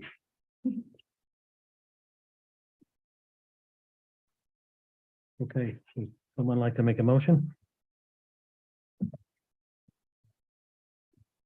If we don't make a motion, does it send a message that we don't like it? So do we need to state with the amendment from the planning commission? All right, Mayor, I'll make the motion to approve ordinance 2023-03, moderate income housing updates with the amendments from planning commission. I We have a second that. motion. We have a second. Yep. Take a roll call vote, starting with Councilman Dill. Aye. Hi, Hi. Aye. Aye. Okay, motion carries. Thank you. Next, resolution 23-04, City Hall remodel project. I think this would be best, Dave, if you kind of lead us through this, and I'll add my 2 cents, Okay. should we say? Yeah, we've gone through, public procurement process to try to secure bids for this project. As you remember, the mayor said that he'd be willing to act as the general contractor. And so we did not, bid this out as one project. We bid this out as a number of subcontracts, that would work under the mayor's direction. We had, 6 different sections. 4 of which received bids back, 2 of which did not receive any bids back. And so the recommendation is to award the low bid for those 4 sections so that we can start ordering materials and moving forward and things that way. The other 2 sections, our estimates for section A is approximately $30,000 total. Our estimate for section B is, I think it was 6,000. Double check that. No.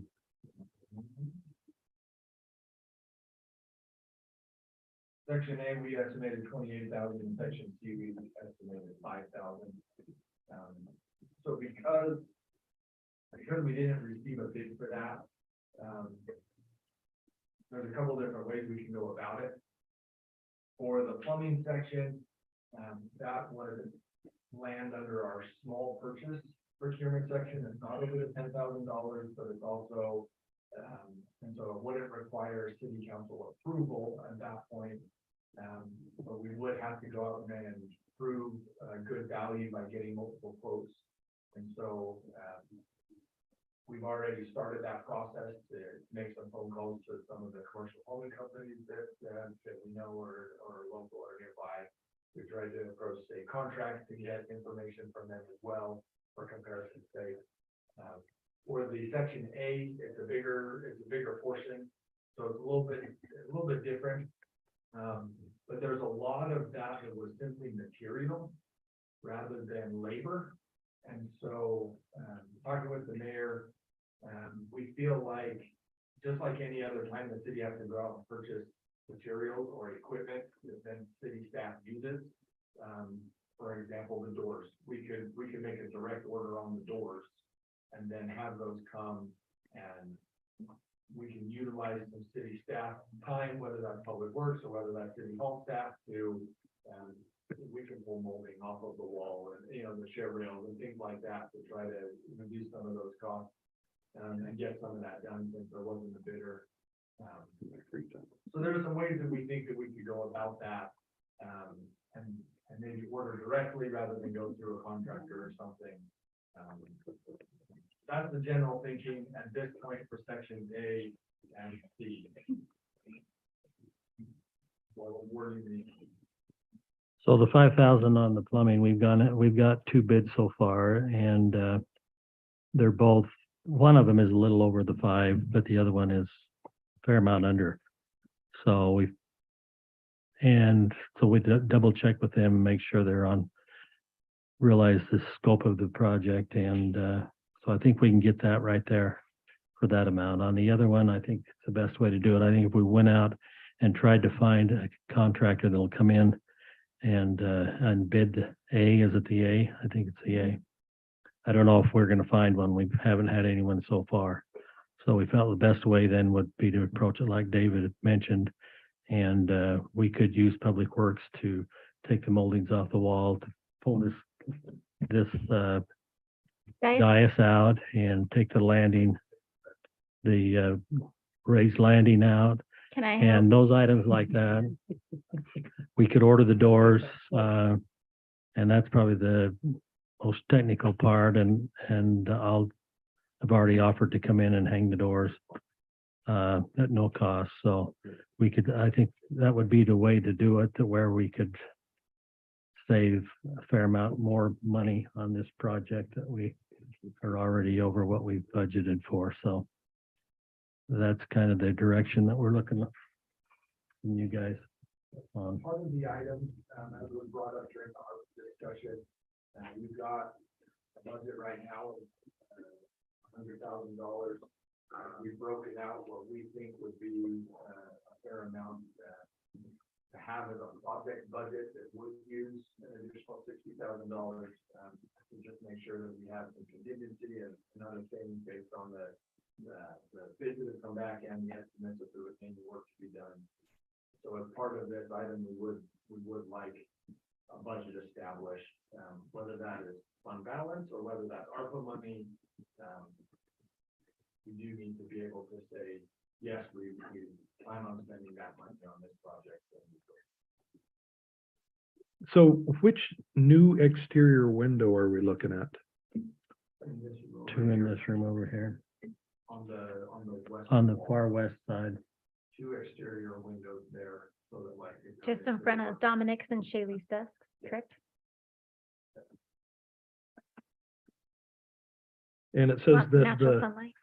the door hardware is gonna be ADA compliant. Is that the only thing we're not messing with anything else that's gonna need it? We're right? this bathroom, we're gonna try and turn the one bathroom into an ADA bath. Okay, that's We're good. gonna be just a little bit short of compliance.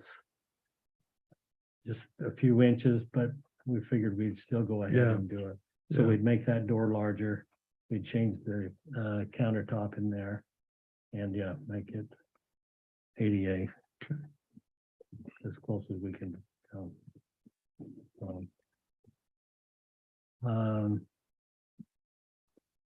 On the contingency, so we've put 25,000 in for contingency. And my thinking is we may get into a little of that. I think that's probably quite a bit of contingency. So it should come in well under what, if we approve. We're asking you to approve it for that just in case, but I think it's gonna come in underneath what we're asking, so. I just have a question on the, excuse me, sections B and D. We only had one bidder on both of those. And for section E, there was $13,000 difference between the 2 bidders on that. So did the bids that came in for section B and D come in roughly where we thought they were, or were they much higher than we thought they would be? Meaning, since we have section E, where you had 27,000 versus 13,000 or whatever, would we have had the same thing on B or D if we'd had more bidders on it? So I don't know, it's a question to Brandon, probably. were those, The cabinet, we actually received, this was when we first were trying to scope out the project, we had somebody come in and look at the cabinet, and they gave us a number of about 38,000. And at the time, we said, wow, that seems really high, or we were just trying to understand the scoping. So that 31,000 we felt comfortable with the one bidder, knowing that that was 7,000 lower than that initial number that we had been told.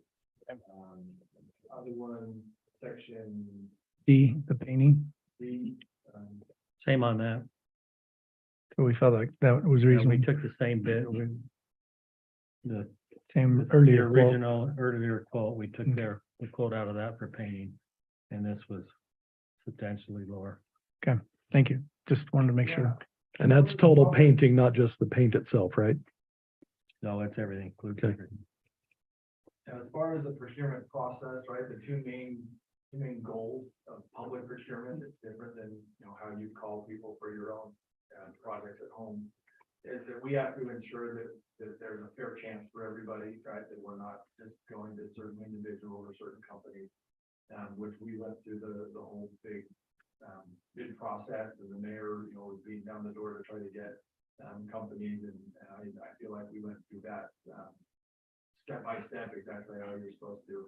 The other is to just ensure that you're getting good value, and I think based on the comparison data that we have on some of these sections, that we are getting that. Okay, any other questions? So I guess the other question is, are we approving this to come from ARPA, or approving this to come from general, or do we have to decide? It seems like we need to identify where it's coming from. We need two motions, one to approve the budget and where it's coming from, and one to approve who it's going to, right?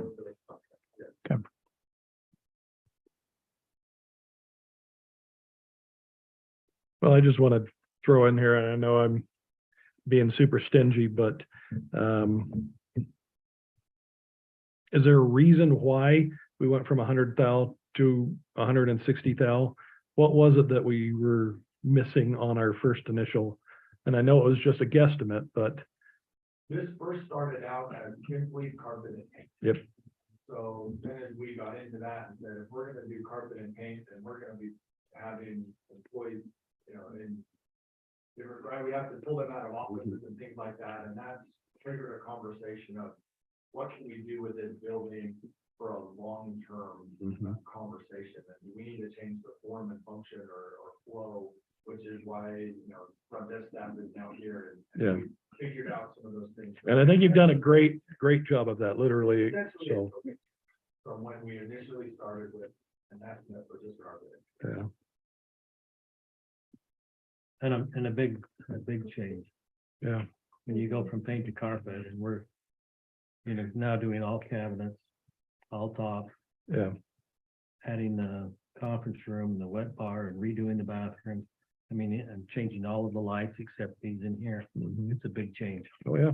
So But it should last us for But a it lot more should. years than just. by doing that and changing the doors, and the doors is a big part, but it's gonna be nice. It's gonna really look nice. Something we can all be proud of when we're done. City can be proud of, so I think it's gonna be good. Well, again, I know I'm just being cheap on it, but I'm spending somebody else's money right now. So to me, it's something that I just want to go over. I do think the ADA compliant, not even a question. I mean, we need to do that every place in it that we can. I mean, that just makes sense. We're a public building, and we have people that are ADA in our own city. They need to be able to come and interact with their city. I do wonder, I haven't been in the process, so I leave it up to y'all, but it does seem that there's been a little bit more of a scope creep of extra things added in that would be niceties. But I do like the idea also that we get this done and it's done. This is our city hall for the entire city, so, but I just a little hesitant on either side, so. So I'll give you a little bit of background. Yeah. We didn't have a plan at all before, as I kind of said, so we put 50,000 to say, let's do this. And then they said, well, can we do 50 more? Because we're not going to be able to do a lot with that. So this is kind of, to me, I'm seeing this as this is really our first time we've had a plan, and this is really how much pencil to paper it's gonna cost us to Yeah. facelift it, if that helps at all. Well, and I know we're doing things that can get us, through this for a lot cheaper, and appreciate the mayor helping out on that. And so, yeah, it just still tough for people's money.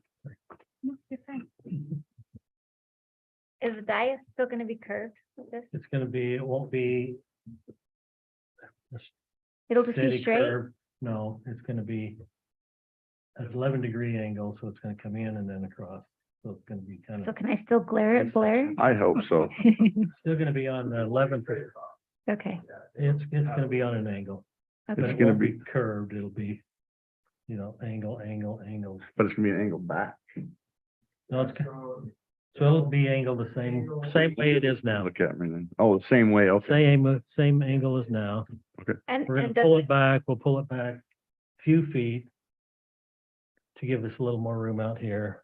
We can accommodate a few more people. and will it be like podium style? So mayor is here and then like your two favorite council We're gonna members? It'll be the judges. There. We're gonna. Put like raise a first place We're and a gonna raise second. the judge up over there and the rest of us will be at floor level. And I know it's only showing a certain amount here, but, yeah, this is one of the items that I don't know why it has to be replaced.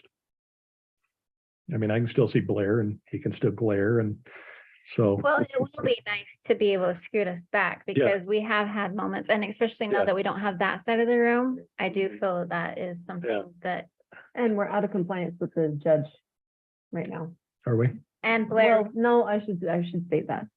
If we do any remodels, the judge has to be a certain amount higher than everybody else. Yeah. So- and Blair is gonna fall and break his back. and I He's don't in like the that. pit area. Oh, Michelle will catch me. I live there. Michelle has, yeah, don't touch her.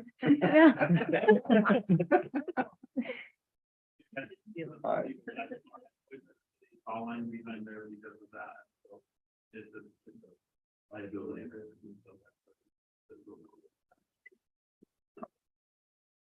So the original bid, I don't know if you remember, it was $236,000, and that did not include any of the cabinet, had everything but cabinet. And so, we priced that out separate, like Trevor said, it was about 36,000 for that. So we're looking at 270,000 from the original state bid that we received. And so to be able to do what we're doing for 160, I realize we're spending money, and I appreciate, we want to be prudent on the money that we spend, but when you look at what we're saving and being able to do by doing this, I think it's a no-brainer to me, so. Well, and I'll come and help. I hate saying it, but I worked my way through college as a house painter, so I can at least take and prep. If you've already got somebody paid to do the painting, I'm not gonna do it for them, so. Want you down here pulling molding out the walls. I can do that real good. I wanna do that too. Please let me know when that is. Okay. Somebody like to make a motion? I just have one quick question for Jamie. As I read the packet, I wasn't aware until the packet came out. I am employed by one of these places. Do I need to abstain from voting? I'm not of direct compensation, but There are a few different ethical concerns that come to mind. so One yes, that I'm obviously- totally fine abstaining. I think you ought to Okay. abstain. That's Thank you. the safest course. Yeah. You don't on the budget. So as far as where the budget comes from though, Yes. we're gonna take this from ARPA? I'm good with that. I'm good with taking it from ARPA, and I think it should be I'm good with that. 160,000, but do you need a motion on that? It'd be nice to. Mayor, I'll make the motion that we approve a budget for the city hall remodel of 160,000 and 60,000 coming from the ARPA funds. A second. Is that the resolution? No. That's just the- Okay. So it's approving Approving the budget. The resolution will be to award the section. And before you call for the vote, Angie, I don't think there's any issue with you voting on this item. It Thank you. would be the other item. Perfect. $150,000 for the city hall remodel. Okay, we have a motion and a second. We'll begin with a roll call vote from Councilman Halverson. Aye. Aye.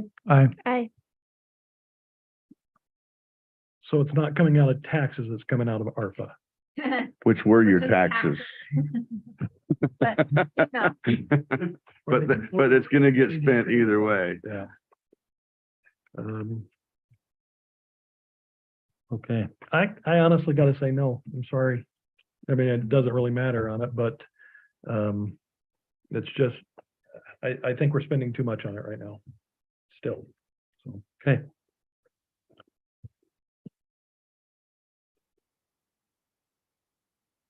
So now, Blair, are you gonna do our second one? Go ahead. No. Okay. I move to approve, oh, no, shoot, never mind, I don't have this pulled up. Go for it, Blair. Okay. Quinn, you got it? Yep. Okay. I move to approve resolution 23-04 City Hall remodel project with section B, cabinets and desks being awarded to North Davis Cabinet for $31,033.14. Section D, painting to D Nelson Painting for $14,285.19.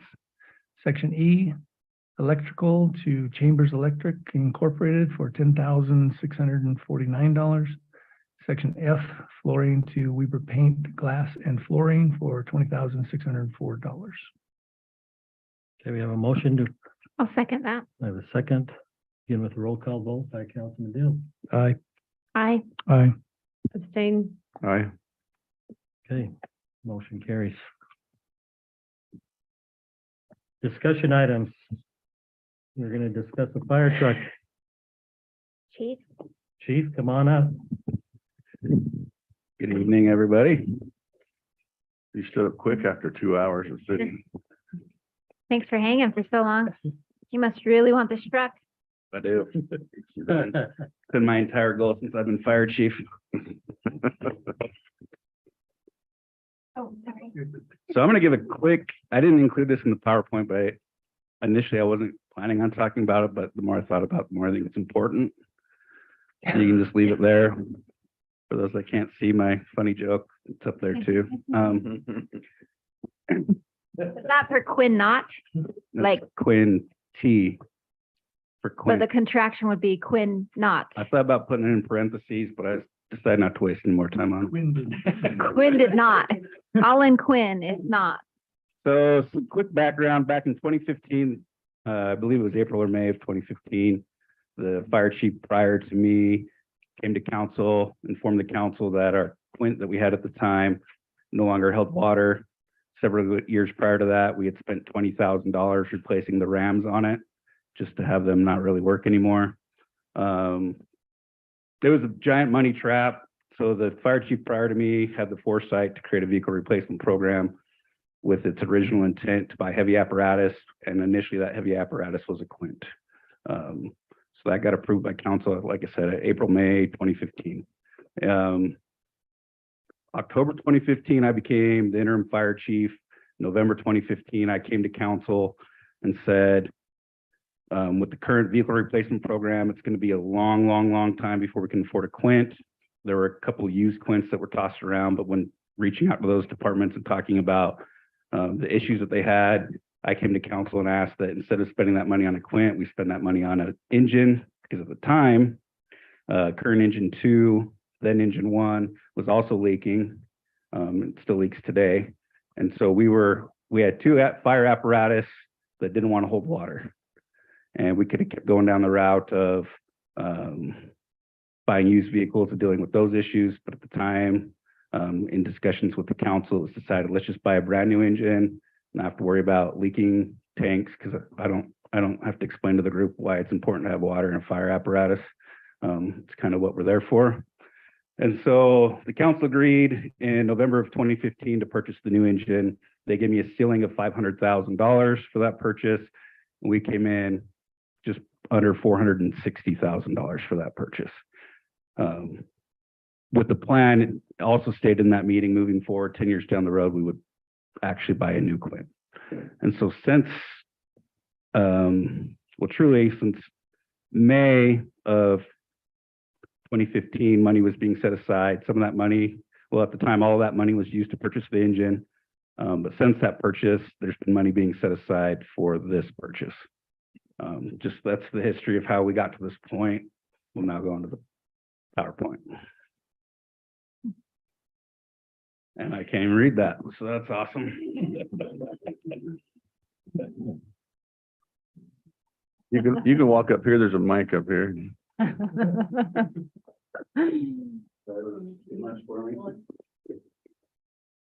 right, kind of talk about some of the functions of the retreat. I'm not gonna read through all of those, but that's basically hitting the high points of why we need one. You want to have any questions? As function goes, I think I'm at some more slides, but a Quint is designed to do all sorts of things. That's why it's called a Quint. An engine is called an engine because all it does is, not all it does, its primary function is to provide water to fire. Troop trucks provide the ladder, but no water. And so what they created a Quint that carries water, can pump, have an aerial device, a couple other things. That's how they came up with it. I have a question. Yeah. Is the tree rescues for cats? They can use for cats. So far in South Weaver, you know, if you can think of any other things, we've rescued owls, we've rescued iguanas, we've Iguanas? rescued cats, drones, and we also use the old Quint to help a deceased person down the hillside. So we can help a person down with the old Quint. So you don't shoot the cat out with the fire hose? But that's what makes them easy, though. Back years ago. My dad used to do that. So I would say that's good. somebody fire hose to an animal out of the tree, not recommended. My dad did not ever do that. I didn't have that on the record. So just curiosity, is there a charge when you go rescue somebody's drone out of a tree or a cat out of a tree? No, and it's pretty much a drone, so that doesn't have to. I spent, just for some history, I spent 5 years on a truck in Salt Lake City, and we used our ladder to do almost anything. I even have video I can show you after this meeting of me actually rescuing a cat out of the tree. So it happens. And there used to be a policy of you've never seen a dead cat in a tree, and that was the policy until there was a dead cat in the tree. Now we get cats out of the tree.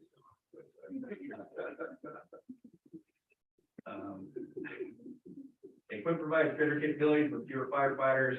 A competent engineer should be able to set up equipment by themselves and operate that equipment by themselves, while the other two firefighters providing or performing other tasks.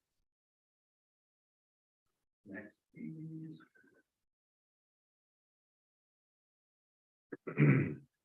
Aerial apparatus must be first or second on scene. Placement is critical to the operation, and to illustrate, not illustrate, but to describe why that's important, if your ladder truck or your Quint is third or fourth on the scene, and you got 2 or 3 engines already on scene, you are no longer in a task position to go deploy that ladder. You're blocked. So that's why it's crucial that it's number 1 or number 2 on scene. The old school rule governing whether a fire district or for us, the city required an aerial device not facing the portable ground ladders within the fire department would no longer reach the upper windows of the roof of buildings in the community, then an aerial device is needed. It's simple to get off of the lookway to justify your purchase, although that standard is still true. As efficient as it may be, there's still other justifications considered, and those are typically takes 3 or more firefighters to raise and place long ground ladders. If at any given time the department has insufficient personnel to achieve this task safely without exposure to injury while issuing the tack and laying out post lines, then an aerial device is needed. If the training topography within the community makes using ground ladders unsafe, an aerial device is needed. Terrain and landscape oddities may make it impossible for firefighters to gain access to 2 or 3-story structures with ground ladders. Under this condition, an aerial device is needed for necessary rescue or ventilation operation. Real quick on that, that we qualify for that because we have homes based on how they sit, mainly up in Bossier Hill, where that access is an issue. An aerial device can significantly improve with fire district ISO rating, lowering a community property insurance premiums. consideration can be given to the demographics of the population. Community, increasing levels of obesity, aging, and disabled population may make it impractical to rescue certain percentage of those you serve safely from even a second story window without a platform apparatus. Next, please. Communities with large square footage buildings such as warehouses, large department stores, etc. require safe means of delivering fire suppression from an elevated position, which can increase firefighter safety by minimizing the need for dangerous interior attacks. Communities with standing or running water that pose drowning hazards will benefit from increased breach capability with narrow devices provided during rescue operations. This is probably the slide you're all waiting for. Section 540 of the ISO fire suppression rating schedule specifically states response areas with 5 buildings that are 3 stories or 35 feet or more in height, or 5 buildings that have a needed fire flow greater than 3,500 GPMs, or any combination of these criteria should have a ladder company. To receive the highest points in ISO evaluation for ladder service, ladder unit must reach the roof of the tallest building in its service area or be 100 feet long, whichever is less. This standard is what was used when we purchased Layton's Quint in 1974. When the apartments got built, the fire chief at the time said, hey, we need to buy this Quint. So they bought one for super cheap, and we've already discussed how that went. So NFPA standards, high hazard occupancies, I won't keep reading for all these, but these all fill out kind of the need. The last one, low hazard occupancies, 2 or 3 family dwellings, and scattered businesses and industrial occupancies of these 2 pumpers, 1 ladder truck, and other specialized apparatus may be identified as available. Basically, all of these response standards list that you need a truck or an aerial apparatus. Surrounding cities are growing like we are. They have their own incidences. They have personnel shortages. And for example, Layton, and they do a lot for us. They send an engine, a battalion chief, and an ambulance on all of our structure fires, but they will not send a ladder truck. Their ladder truck is not allowed to roll out of their city. Can I ask why? Because they feel like, well, there's 2 factors.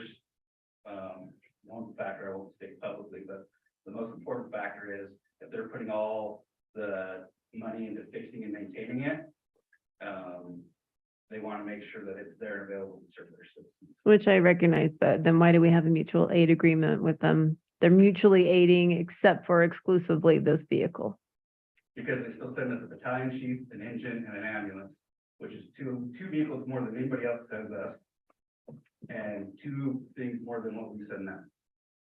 So to think that we can somehow compel them to provide a ladder truck. Is that something that you would want to do for our own city? As far as keeping the Quint in our own city? That's up for discussion. But you as chief, how do you feel about a policy like that? I think as chief, we need to, and it goes to your point, we need to be as good as neighbors as possible. And even when we had the old ladder truck, Layton would call us occasionally on fires up here, you know, north of 193 and south of Philfield. And we went up there a few times, but I wouldn't see them calling for, you know, that frequent. It's possible.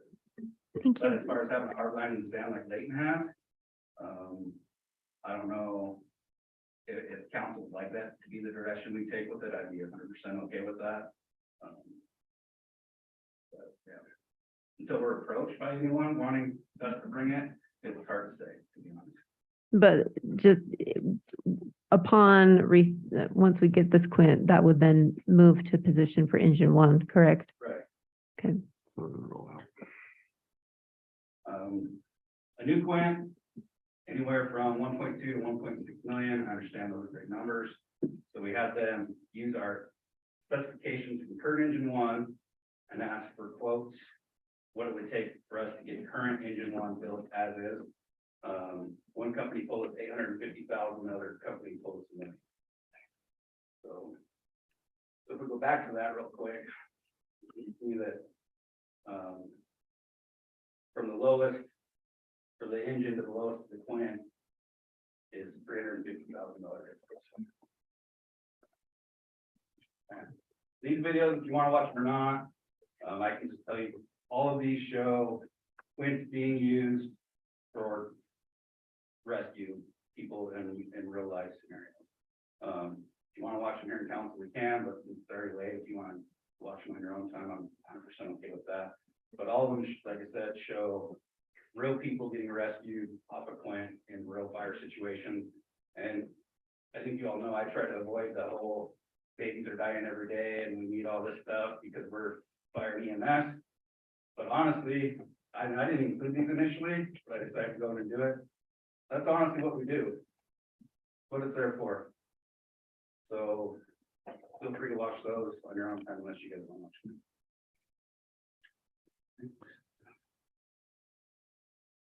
Any questions? So you said Layton refuses to bring their ladder truck over. Is there other jurisdictions that would come into South Weaver with their ladder truck? So Riverdale does. The problem with Riverdale, so this shows Riverdale's old truck. Their current apparatus is only 50 feet and it's what's called a squirt.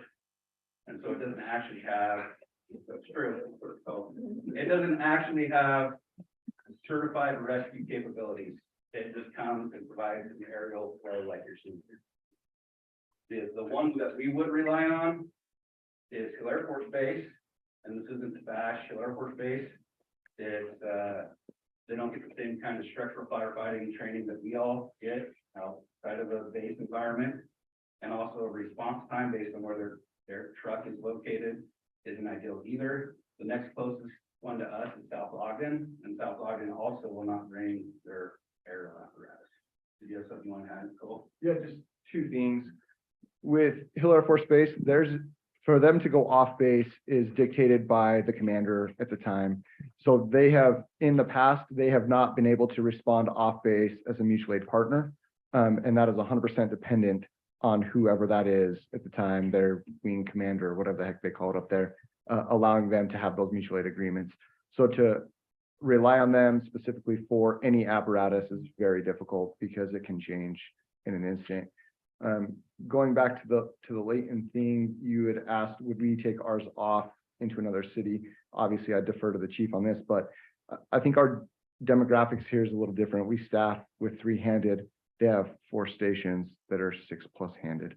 So to keep their aerial apparatus in their facility to run calls in their area is different than what we would have because we are only 3-handed staff.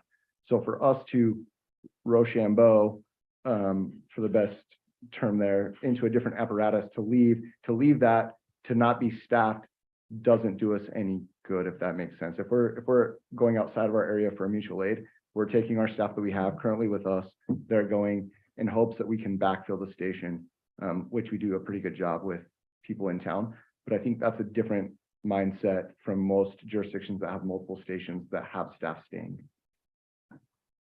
I got a question. So does Uinta have one? You don't no longer have the fire department.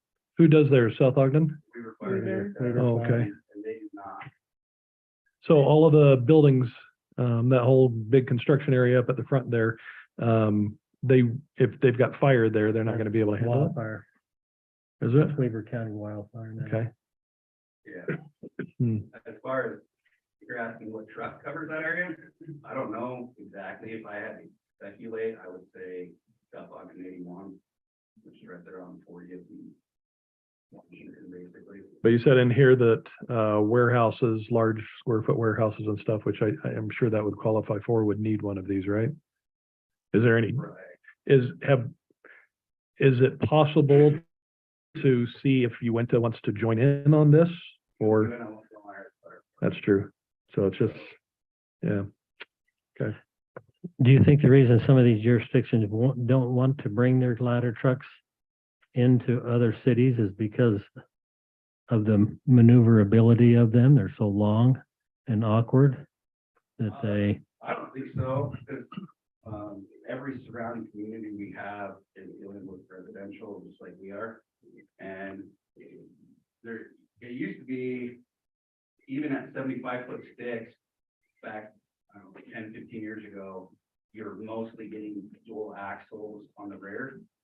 But with the improvements of technology, a lot of planes nowadays are just single axle, and the maneuverability is much improved. In fact, that's why the one that we showed from Riverdale, the dual axle one, they got rid of it because they couldn't make their roundabouts. But with a single axle and the decreased length, I don't see there being a problem there. What is the length of it? Riverdale? No, of the one that What you're you're, proposing. what you're proposing. I don't have it off the top of my head. It's not much different in length than our engine. So our spec for our engine currently is just under 40 feet. I believe it's an extra 8 feet in length. And it's a single axle? It's a single axle, Okay. correct? So And it still fits in the building. Yes, ma'am. Yes, Oh, it will really? still fit in the building. The old one was with the dual axle. Yeah. So does this still maneuver around the, like the lofts and other places where we were worried about the size of our truck? Or Right. now that it's larger? Every development that we've done since I've been fire chief, well, rewind. Every development we've done since I've been fire chief and Cole's been fire marshal, we've been making sure that they meet international fire code and international building code. So anytime we have anything over 30 feet in the internet or in the IFC International Fire Code, it requires a 26-foot drive aisle for aerial apparatus. So we've been enforcing that as we start going down that road, knowing that this is coming, right? If it's us, great. If it's not us, there's going to have to be an aerial apparatus. The other thing that our city is geographically handicapped by is the fact that our mutual aid responses are 15 minutes. So for those first two apparatus, one of them to be a fire truck versus an engine, it's very difficult to get those in because Layton, as gracious as they are, giving us an engine, a battalion chief, and an ambulance, that engine can be coming from a multitude of different stations based on who's out at the time. So that's part of that dichotomy, I guess, as we start to look down the road, is if we start moving forward, we don't have that, then once again, it's third in, and then we don't have the opportunity for rescue. And we've witnessed that. We had this structure fire on Southwood Drive. And if we ended up getting a laden engine from the one way out by Swan Lakes, so of course. Yeah, that's station 51. It took them over 25 minutes to get here. Yeah, and then the other, well, you can talk about this a little bit more, but well, you already did, the Hill Air Force Base, it's up to the commander to decide whether they'll even let them leave. Yeah, we've gotten lucky, and Hill Air Force Base has gotten lucky in the past to allow them to come off base, but that's not the case always. And it won't continue to be the case. I'm assuming that at some point, a new commander is going to come in and flex on that and say no. So in the city, we're still talking, like our large apartment buildings, houses up on the hill. Would that include like brush fire? If we start getting along the hill, we start getting one of the, a wildfire going down that, is that something that would be able to help on that, or is that still? Definitely. In fact, there's, maybe I should have included it as part of the slide. There was a incident that actually went global, truck 5 out of Salt Lake City, putting their stick up, and you had all these wildland crews fighting this wildland fire and trying to keep it from the homes. As soon as they got their stick up in the air, they just basically annihilated the fire with their stick. Yeah, it happened down in my full-time job Yeah. down in South Davis Metro. It's a great structure protection. As part of a task force, when you have fires like that, you create a task force and that gives you engines, trucks, and that. And so it's a great resource to have for an aerial master stream. And we totally understand where how the council can struggle with such a large purchase. We totally get it. And that's why we feel like, at least I feel that we try to prepare for this kind of purchase, and not only financially, but just prepare by speaking about it. And I get that council's turnover and stuff, it's hard to make sure you get every conversation, but this hasn't been something that's been being talked about since at least 2015. So would this be our number one engine out then? So I'm glad you asked that question, because I assume the follow-up question is gonna be, once we get another engine and that goes into reserve status. Right. Speed it all this.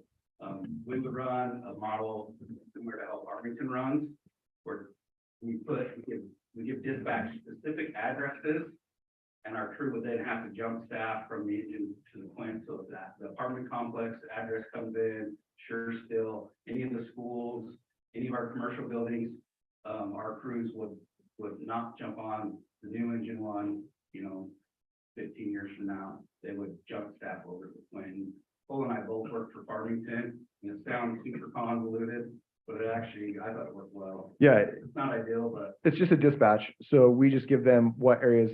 So Farmington did theirs a little different. They did their downtown Station Park as one area, Hills and that kind of stuff as another area. And so it just depended on what the address came in is what unit responded. It's a little more work on our end to make sure that they have all that information, but it's pretty seamless. And it's, to be honest, it's not ideal, but that's how departments that are short-staffed, and when we both worked for Farmington, they were 300 staff, just like we are now, and then you just do what you gotta do, where we're not Salt Lake running dual and triple houses. You just make do with what you can. And I understand that you buy this now, or you put the order in it now, and then it's going to arrive in 4 years? Yeah, so the way that this works is we put the order in now, and make commitment, and then it arrives at our drop dead date, right? So if that is in 2028, then that's in 2028 or whatever. But we actually don't pay till that is Correct, we delivered. don't pay to till delivery. Angie, go. So, Michael, thank you. My I've been question, waiting. my question is, what are the deficiencies in the vehicle replacement fund? Because we had the miscommunication or misunderstanding between the vehicle replacement fund and the lease program. So what do we need to make up in that fund to get this on track?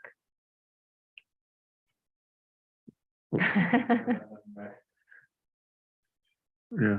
A year, So before we had $100,000 a year going into the. 115. 115. 115. So, okay, so it goes to $120,000 or whatever Mac just said, but I mean, wait, so we've only 120 is been top of 2 the years. 115, or just bump it to 120? No, it's additional. Shush. So I mean, but right now, we would have only had saved $230,000. Because we're 2 years since we purchased the engine, correct? Or we're 3? Engine 5 years ago, 5. Well, we didn't, we took delivery in 2018. Yeah, been it that was long ago? 28. Yes. so, 85,000 initially each year, if I remember right. And Yeah. then 2 years ago, it got bumped up to 115. 15. and When time we were flies. looking at prices and inflation, we bumped that from 85 to 16. Okay, so there should be 230 plus, No, more than that. hold on, plus 170. So there should be 400,000 in there. But Correct, no, correct, there should be 400,000. But there's not. Okay. What is there? Is there anything in the 267. 220? Okay, so we have about 180,000 in deficiencies in that to be where our plan was. And then that would give us 400,000, and then we still need to come up with another 800,000. Which would be, part of that would, a large part of that would be coming over the next 5 years. We can put that 115,000. Yeah, and it still can be. Correct. No, Yeah. Yes, it should be. Yes. But our fleet program isn't just for fire. I mean, we have all of our vehicles in there, correct? Is this, So there was the vehicle replacement program, like I said, that was set up in 2015, before any of these lease conversations or anything else took place. so in 2015, we were putting aside $85,000 just for the fire department, For the large for the apparatus. large, for the fire department. Yes. Yeah. And then 2 years ago, which I don't even remember this, we jumped it to 115. Not just for fire apparatus any longer, No, it just for fire apparatus. still just for fire Should apparatus. be isolated for heavy apparatus, once we decided to put light vehicles on the lease program.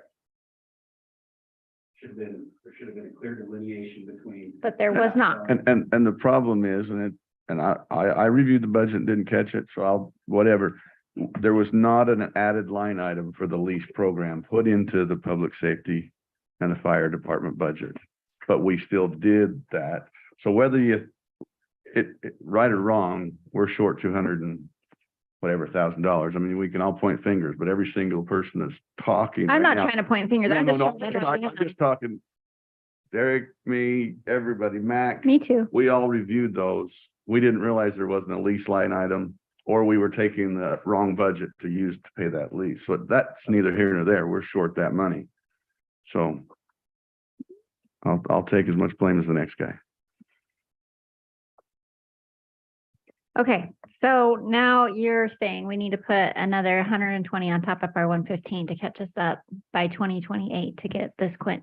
Is that, am I understanding that correctly? Unless we lease it. Plus, we have to increase it again to 200,000. Never. We don't have Wait, the why? budget. So I'm doing math in a public meeting. That is dangerous. Isn't that what you do for? Not on the record, not on the record. Okay, so if we need 1.2, I just picked 1.2. Okay, we already have, assuming we have 400,000 and we can make up a deficiency, that means we still have 800,000 left. So we need 200,000 per year for the next 4 years. No. But we don't have 400. We only have 267. Correct. Just, so what I'm saying is we would have to increase our budget from 115 to 200,000 right now, plus add in 120. the deficiency. Well, hell's bells. How the hell are we Plus gonna do the that? fleet maintenance, which is how much? Just for fire, Uh-huh. it's under that one.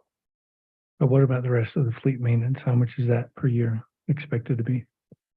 Well, the rest of the city doesn't necessarily affect Well, the. it does because you have to have the lease portion of the fire in the fire budget. Right, and we're saying the 115 covers the lease program, right? And that again is the confusion of when it went from 85 to 115, it shifted, right? And that's the So- confusing moment. Can I just back up for, so is our lease program currently for the fire department for the small trucks costing us 115,000? It will once we get the new ambulance. It isn't at this point, but there's 2 new ambulances on the way. And when those ambulances come in, that's where I'm coming, it's 115 per we're entitled to a small vehicle. But originally, the fire department wasn't going to be part of that. I bought the lease program, I think that's well known. 24. Okay. That's not funny. I'm sorry. How much do we have again? I need to write it down. 267. If I'm looking at the 267. right thing, 267. Am I looking at the right thing, Glenn? Verify. Fleet That's maintenance. where we're at. Max, that's What it says at the end of 2022. That was June 30th of 2022. So 267, yeah. 267 is what we have in there. But that that's figure for- is to cover all All of of the them. vehicles. Mm-hmm. But I think Mac answered the question that in the retreat the other day. We don't have the money to increase the budget for the fire department that amount every year. I mean, that's a simple fact. Well, we have 2 options, and Derek and Scott has talked about that, in the retreat we did. Do you put this money aside for the program of 115, make that whole, that's only for the large apparatus, and then fund the other vehicles? Or do you use this money now and put the new vehicle, the Quint, on a finance purchase program? And at that point, add $164,000 to the program to cover the Quint for 10 years. So do you put the money aside now and then fund the other program, or do you just keep the current stream of money in, and then once we get the Quint, finance that, and then increase the budget at that point? Those are your options. So that option costs, that would cost you $1.6 million to go with that option. The financing. Yes. $400,000 more than purchasing it, right?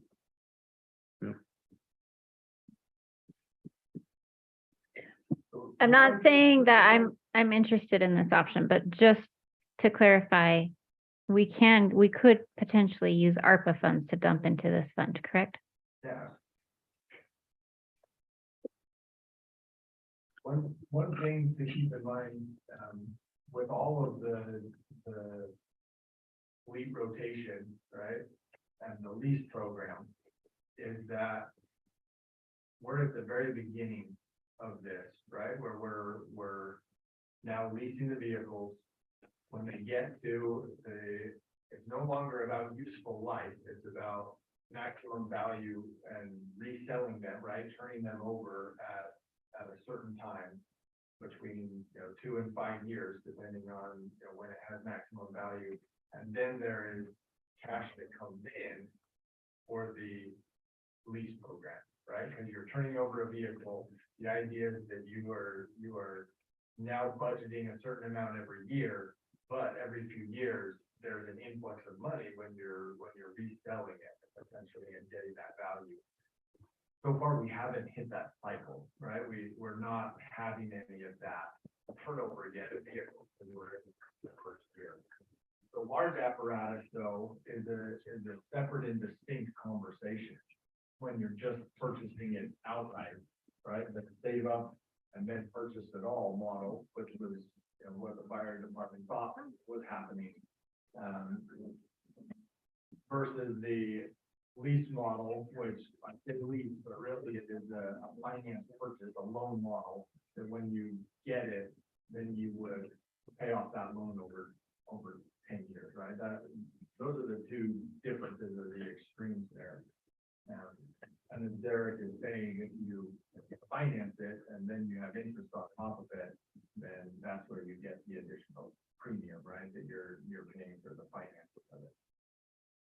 Okay, so that was a lot of talking and I'm trying to do numbers, but just to make sure I'm hearing everything okay. Never mind, just a second. I gotta think some more. So from my standpoint, as a non-city entity, if I were buying a new car every 7 years, whatever, and I got financially strapped, I'd make it last another 2 years before I go buy a new one. If we don't get a lease money influx from the fire vehicles, are we going to? So all of the small vehicles, yes, there's a resale value, and that. But the large ones.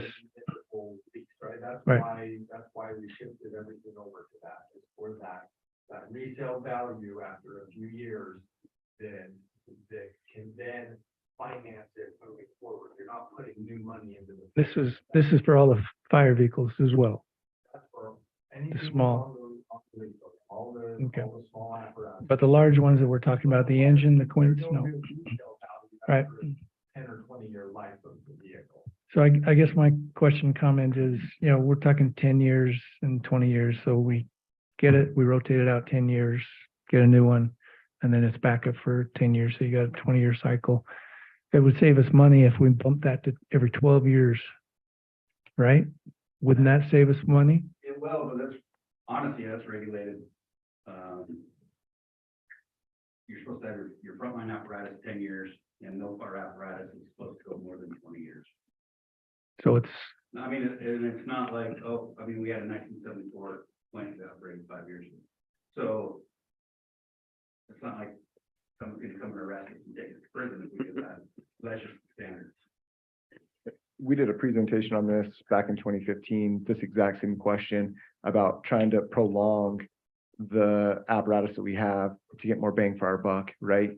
And I think what Chief just said, 10 and 10, in reality, most jurisdictions are turning those over substantially quicker just due to wear and tear.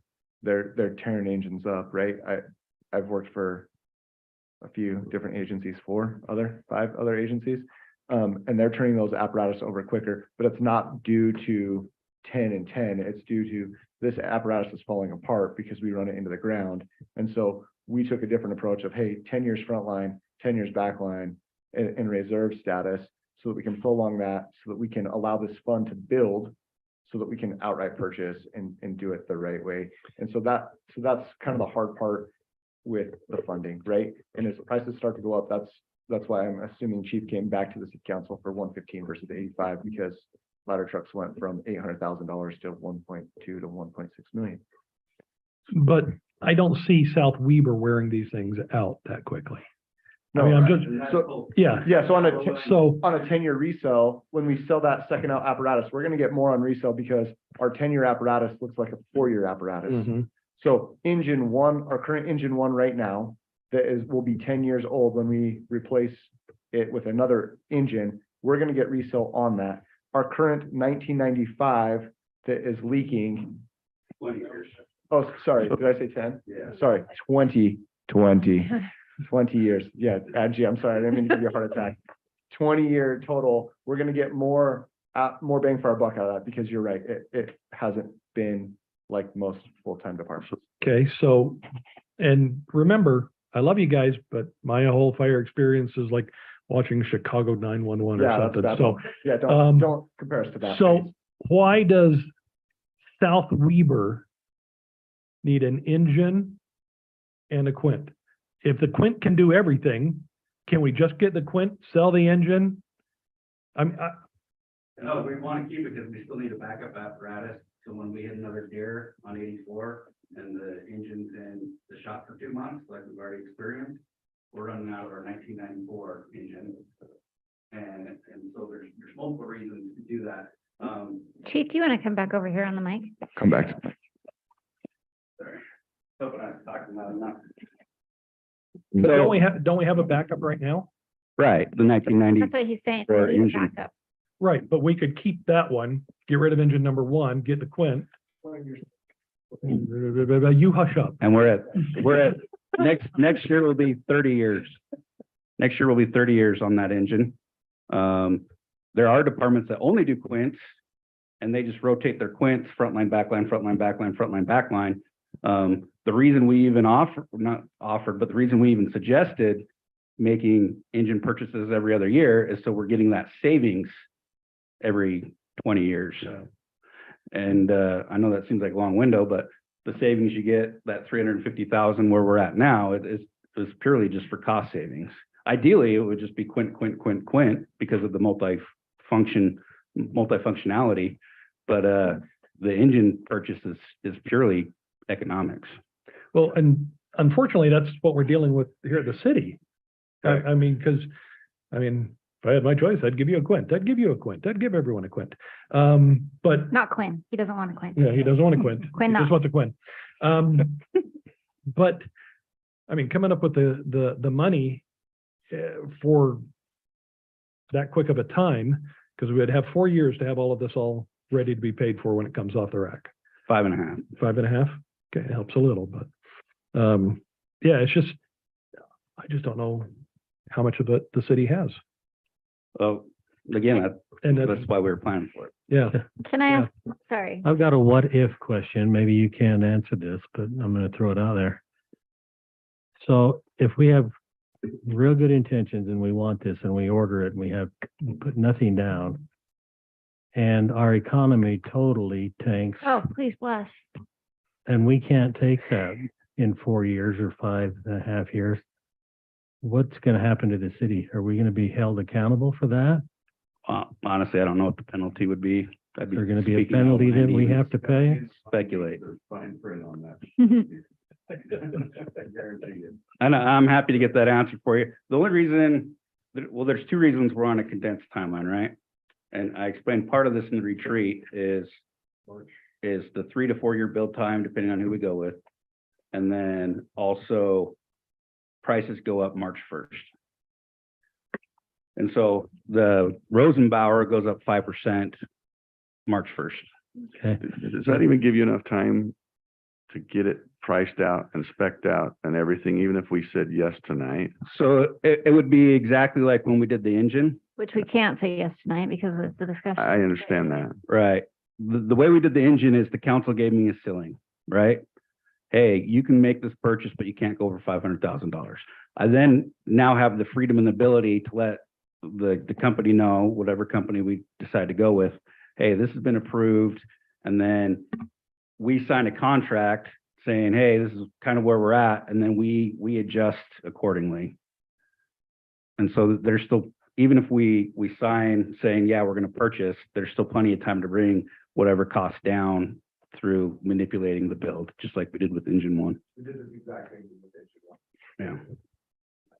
That's basically the difference was they used to go in the increase in price used to go up later in the year, and now they're hitting it earlier and earlier because they want more money. So, we did this exact same thing like Chief said. We got the ceiling, we moved it forward, and then I feel like we were pretty fiscally responsible to come in substantially under that. Okay, one more question. So we've been in a big boom here in our country, the economy, and now we're taking a turn. So housing was way up. People purchased homes that was way overpriced. And if this economy continues, you know, they're going to be upside down, way upside down in their homes. Cars the same way. Both of them now are starting to come off quite a bit. Probably will come off even more. So if we purchase this, and I know, you know, it's going to go up 5%, you said, it's, you know, 1st of March. What if a year from now, they fall 15 or 20% or more in cost? But I mean, for one of that's, these? I mean, that's a possibility. it's right. Yeah. So Anything's possible, I guess. will they work with you on the price? If that it goes happens, down? if it goes down, or are we locked in at where we're at? I wouldn't imagine so. Could you like just cancel the order I and can replace talk to it? them and Those get are my main concerns. better answers on canceling.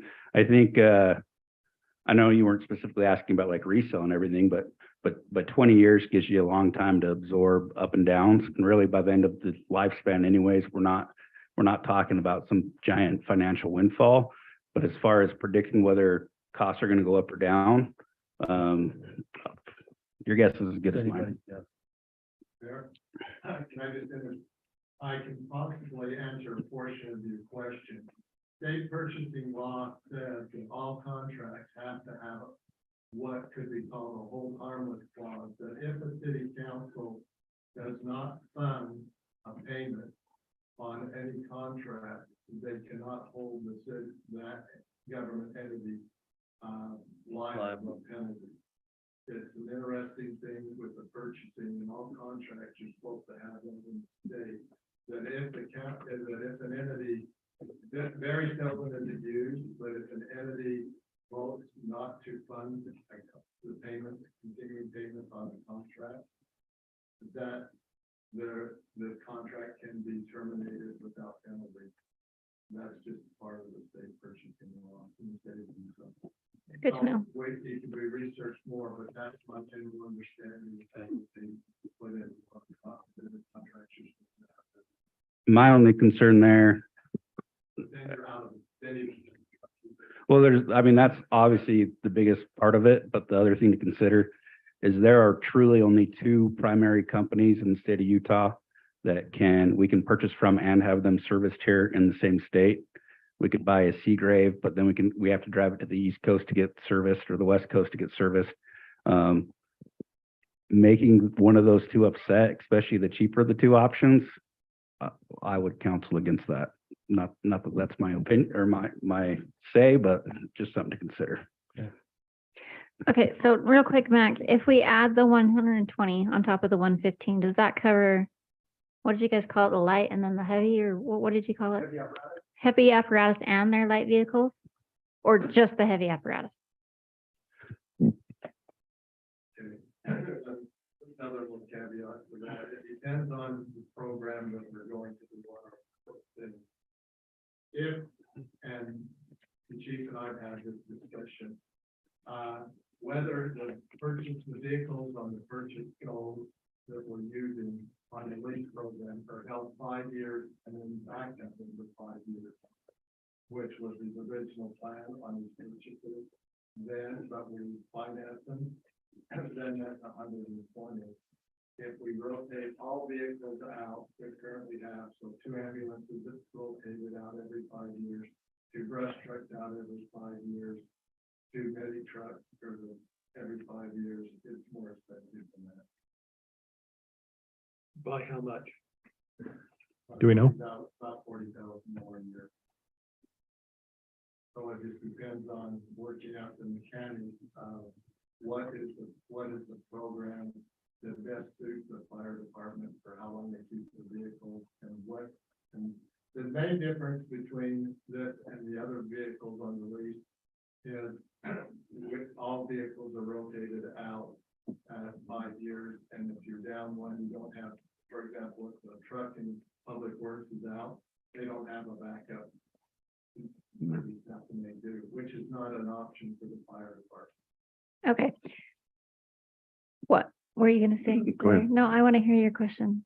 It's not really a question, it's A statement. Statement. That's what I knew. That's what I meant to say. You were looking at me like you had to tell me something. Use it in the form so of. a question. I was, after the retreat, I'll admit I was pretty much against the Quint.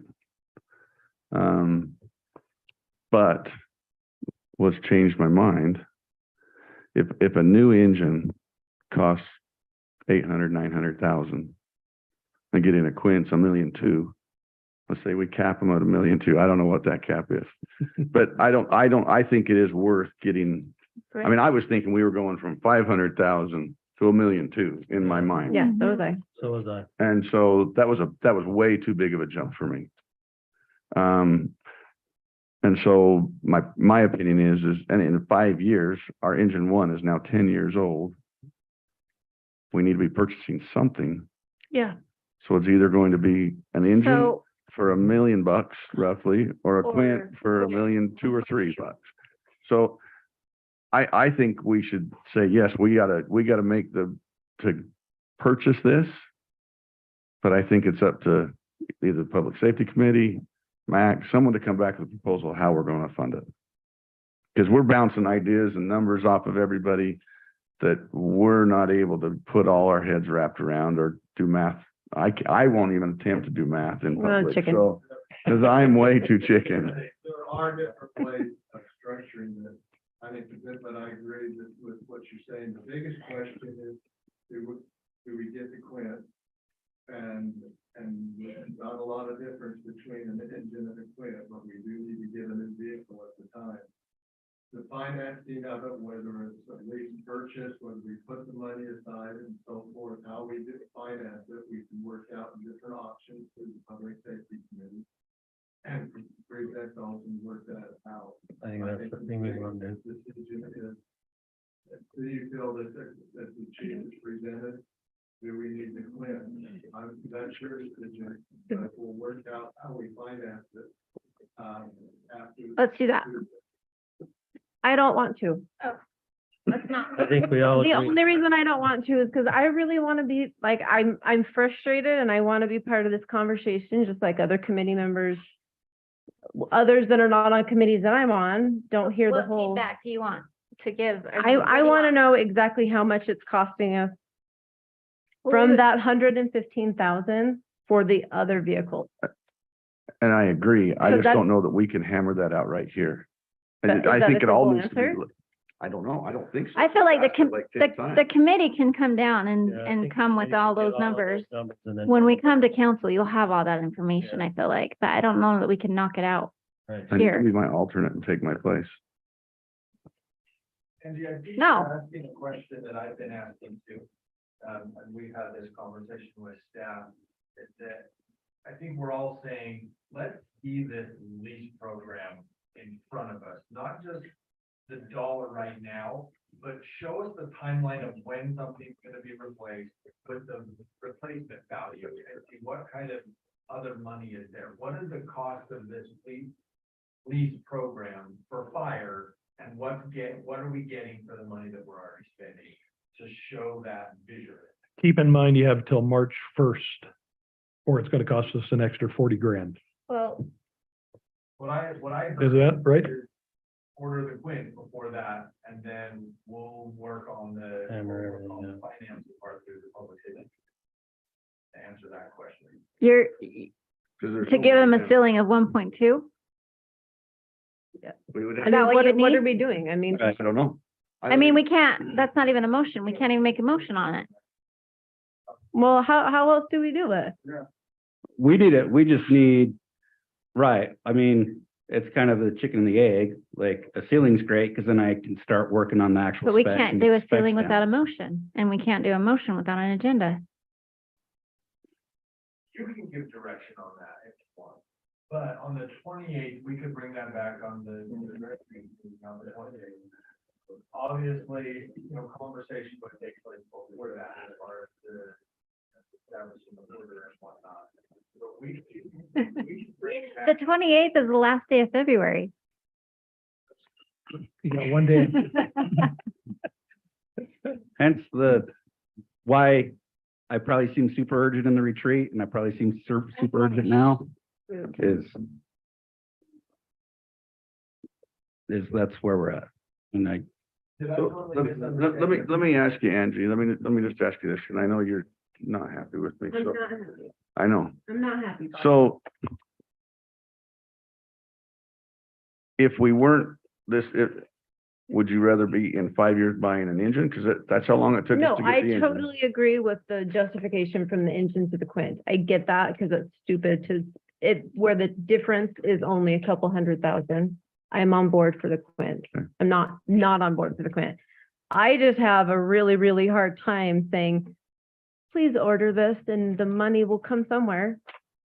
Like that, to me, I feel as passionately about that as Joel did about the city hall, like we have to have a replacement. I get that. But if we're budgeting, where is it coming from?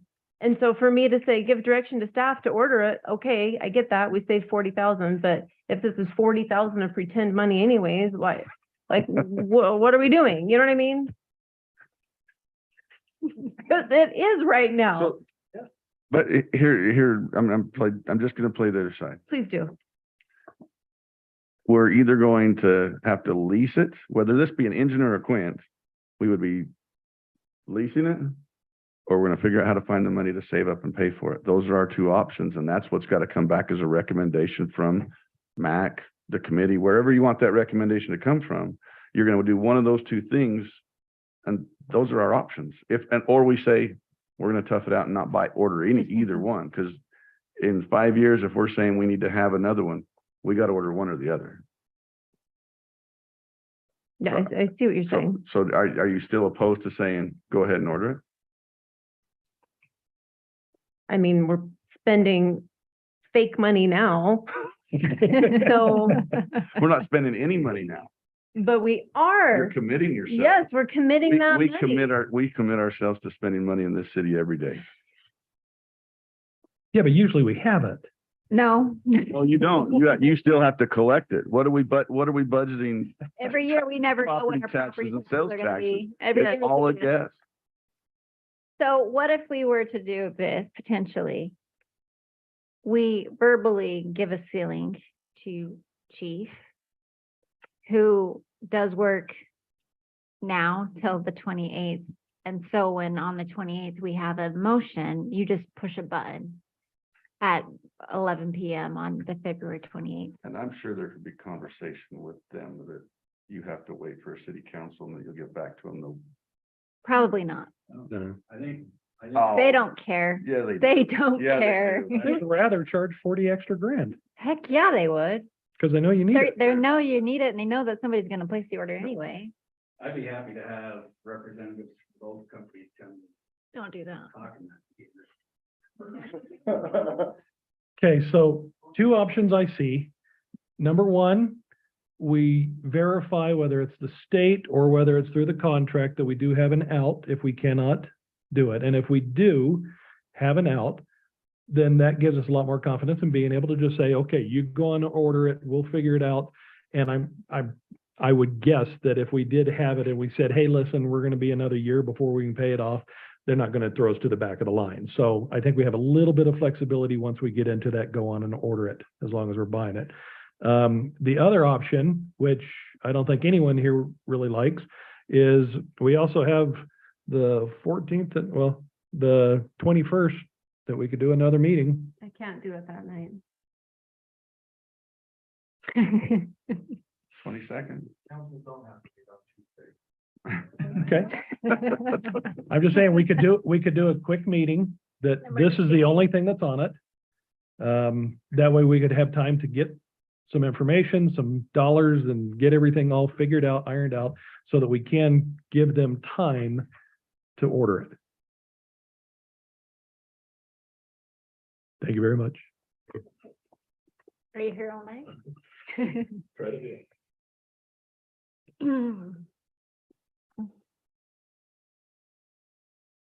Well, what does the rest of the council want to do?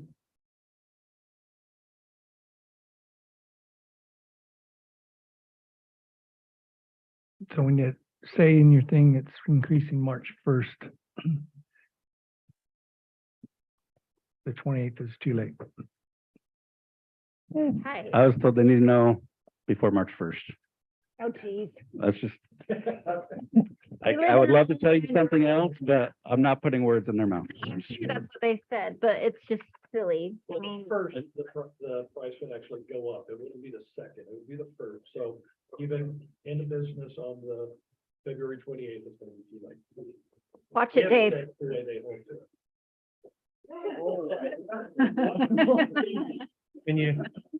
Can you call them and find out? No. Not today, but tomorrow. To find out if the price goes If up in it's- March first. Yes, or if they'll give us another an extra day. That's all the reason I say that. And they may say no, but it's worth an ask. I'll text them right now. I'm pretty. I want Derek to do it right now. He will. Speaker, I don't care. phone on the microphone. I'm pretty confident. We've had discussions with both of them. I'm pretty confident March first, we will be paying a price increase. They're very set in their way. I think we need an emergency meeting. How much interest are we making on our ARPA money that's sitting there? Would it be $40,000 if we don't make a decision? Probably till $1 from now? Year. Seriously, It's a very good question, Quinn. I if we're appreciate getting interest that's, He just texted back, said the price does go up. Well, what did you tell him? Said they're wanting to know if March first is the hard deadline. He's like, I'm watching. Oh, So March first is a hard deadline. well, if he's watching, then he knows if they this is forward silly. date, There you go. It's like a spy in the room, basically, in a public meeting. Do they have small town discounts? small town discount, so, He's already heard me. I'm sure he heard. He just needs to send you the answer. can you put us on the list if somebody cancels, we get first dibs at a reduced price? Yeah, but then how are we gonna pay for No. that? We need the time No. to get the money. What? I'm just But curious, wait, do wait, they drop the wait, price wait, when wait, they don't get right? to sell it full Correct. price? You don't And pay, you don't get That's a paid good for it question. until we deliver, it's till it's not till it's delivered. delivered. Right, that's what I'm saying though. Yes, We have correct. 4.5 years. We have 5.5 5.5 years years.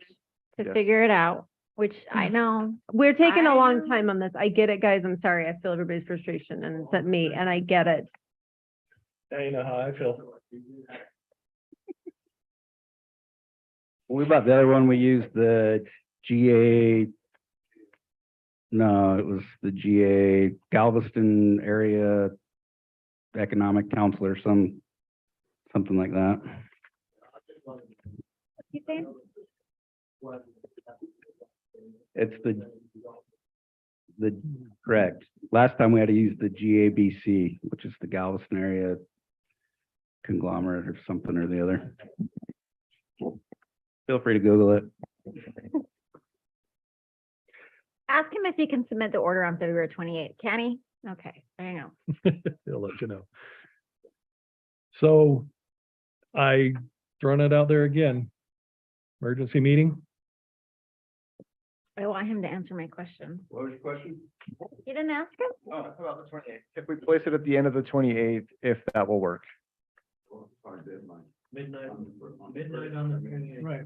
11:59 PM. Well, and that's the question, right? Is if we can get it before midnight, then great. If you have all the specs and everything. You and guys just are all give him a assuming go- our meeting will be over in time for them to go place an order. Well, if they, no, he's gonna do all the work and get it ready, and then if we give him a go at the beginning of 6 o'clock meeting, he can hit submit. Suppose we have a meeting on the 23rd. I can't, the 23rd. Blair, you can't just throw out dates like that. Joel did. I know, man, she said no. Yeah, but that's different. I have your calendar in front of me. I can even do one on the 20th. I could do one on the 20th or on the 22nd. Blair can't do the 22nd. I can do the 20th. For real? City Hall's closed. You will, they will not. He's double checking. Both on the 20th. President's Day. President's Day. We're gonna need an emergency meeting because he says he thinks it's 5 PM Eastern on the 28th. Oh, come on. See why this is important to have him just do it now? Get the info now, But we can't, how, what? right? So we're kind of I at a think that standstill. we because just we want meet on more- the 14th. Valentine's Day is a stupid day anyway. I concur. So basically, we've been asking for numbers. And we're not necessarily gonna get them tonight.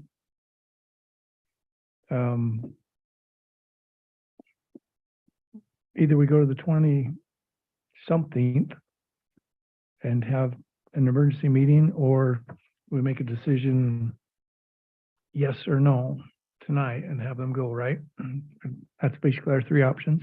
Well, we can't really decide. Well, we because can't, I mean, we can give them a ceiling saying, Yeah, but we shoot for still one need a point two motion for 'em. million and bring us back all the details in our next meeting, and you'll get your final go after that. Still gonna have to be emergency though. I mean, I think for me, that option, we need you to start We could do moving it forward. earlier. What about the 13th? Yeah. The 13th or the 14th? I mean, that really is a dumb day, but okay, the 13th, I'm good either day. the 13th or the 14th? Yeah. It's, everybody and their dog is gonna be out to eat, you guys. You're not gonna wanna go. We'll go in. Although, I know these guys need to be home on their own. I do not.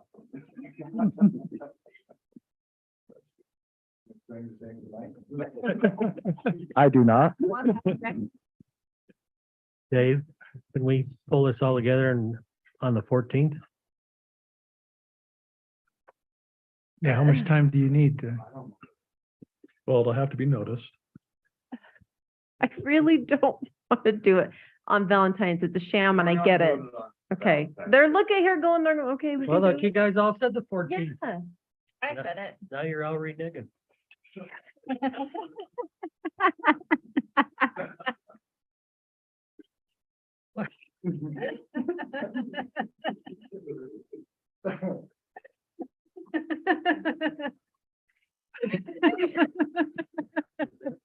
I love our mayor. Somebody will have to explain.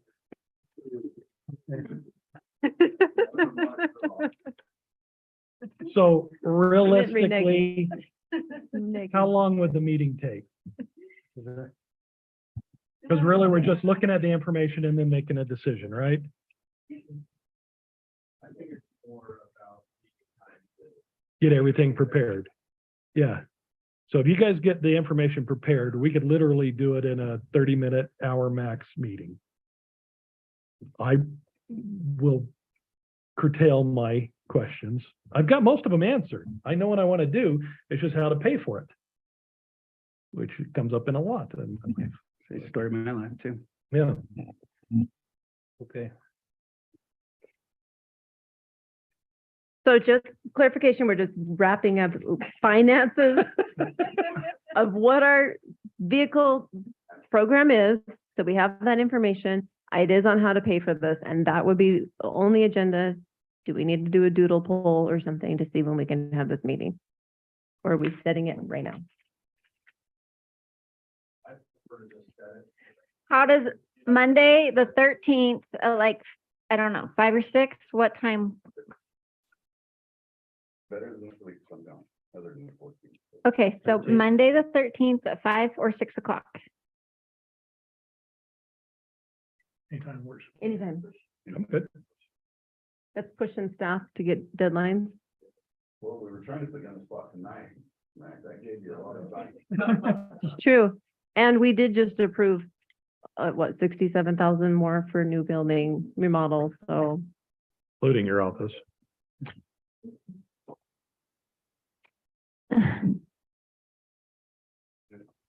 It's not hot in here. So hot. No, it's not. It They're feels dripping with really sweat. You good. can Well, see it on Derek. he still has So a how much sweating time, on. staff, how much time do you need? So what do you need, staff? Can you do it on the 13th or not? Well, how much in advance do you want to see this information? I'm gonna ask another question. Can you not notice it? Put it on a notice and set it out, and then we can get the information. That's the critical thing, right, is the notice. But you could notice it, and then we could have it by Friday. All you have to do is notice the meeting. Mhm. But there's no requirement the day of package. No, We don't care if we have the information the day of. I mean, I'd love it on Sunday, but I will take it anytime. I'm just asking, going back to what Joel said, have a short meeting. But how much time, once you get the information from staff, do you want to look it over before the meeting? Then, so at the day of the meeting, normally we try and give it to you a week and look at the stuff. But that's not. That's a normal case. Not to put words in council's mouth, but that's what I'm gonna do. More or less, are you asking, hey, just let us know on that date whether we found a good way to finance this or not virtually? I mean, you still want the details of how it's gonna be financed, but you're not looking for a dissertation on each option. Just, hey, we can make it work. Here's a couple options. Am I wrong in that assumption? No. I think that's where it's getting overcomplicated. Yeah, Might increase already. So we can notice the meeting tomorrow, that we're holding it. What do you? Oh, I Okay. thought it was one of them. Michael, what you said.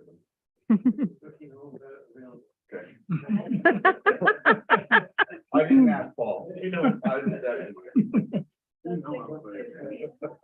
On the 13th. that's fine. 6? I don't care. 6 o'clock. Jamie, are you gonna talk about us in another city about how we talked for an hour, whether or not we were gonna have a meeting or not?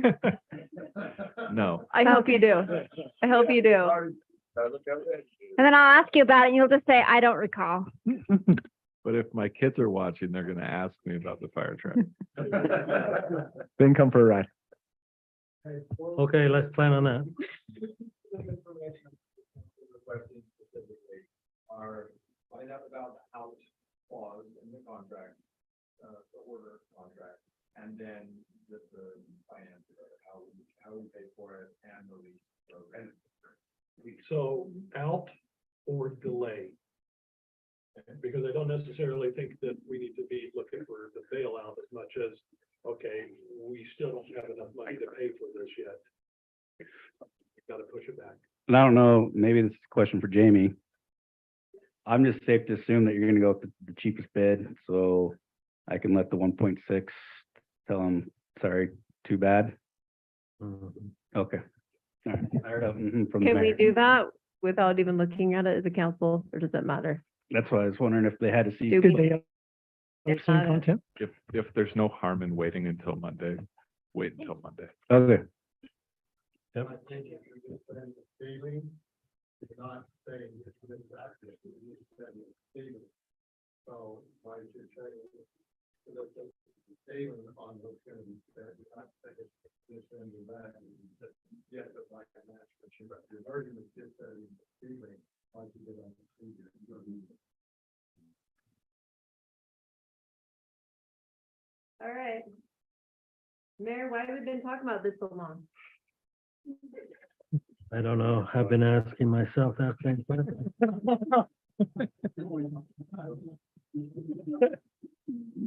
Okay, are we done? We through?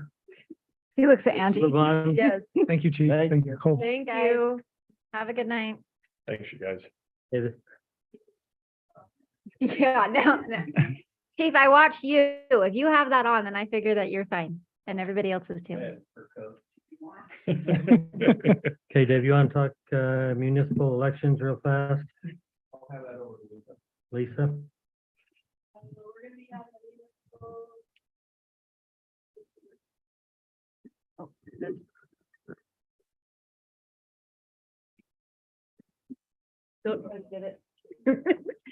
We're having a municipal election. 3 of you are gonna sign up and run again, correct? And, Better. the county is asking us whether we are going to go with them. We don't really have any other options. We could do it ourselves, so it ended up costing a lot more. So this is just a heads up. Hopefully we'll have that contract ready to come forward on the 28th with them. The price, as usual, has gone up.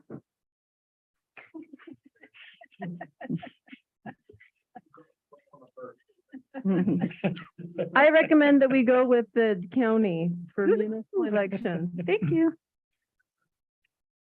And the statement was it went up $2,000 or it's gonna cost 2,000? How much Going does it up. cost?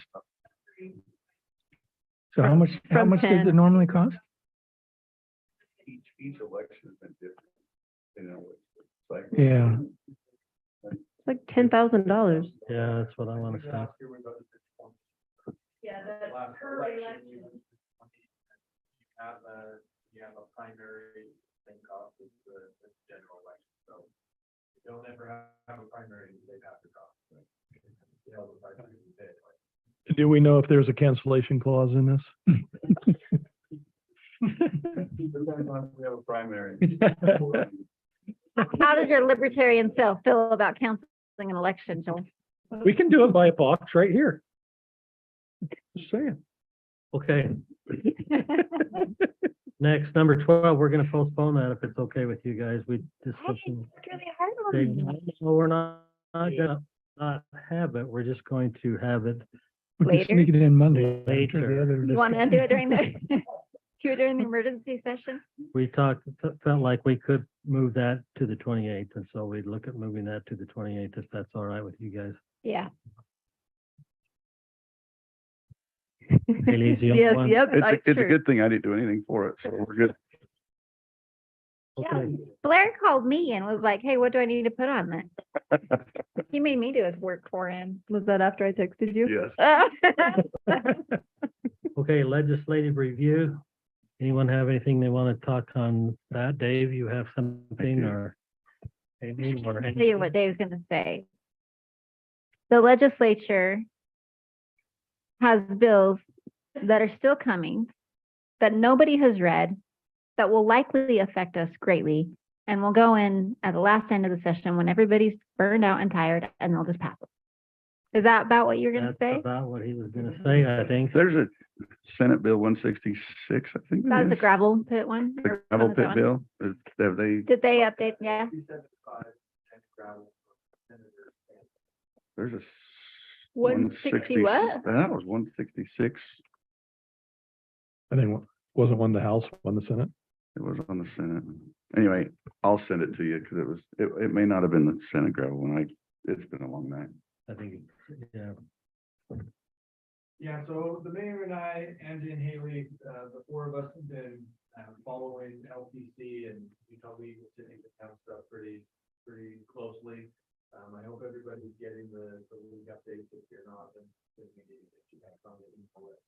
Or not. You're not. No, neither am I. They did bring that up, saying that they had something going on with their night campaign, so I'll send that out for all of you so that we can get back on that. But yes, long story short, there are a lot of bills that potentially could affect us in the following. There are 36 specifically right now that have a fiscal impact to cities, whether that's a unfunded mandate or a partially funded mandate or, things like that. And so we're watching those. I won't get into too many of the details, but we are watching the sand and gravel really closely. That one is really interesting because it changes the sales tax formula for cities across all cities in the state, which is something that cities have fought desperately not to change for a long time. It's also specifically targeting just transportation funding for the coast cities. You probably didn't know all that one. That is now to the third reading on the Senate floor.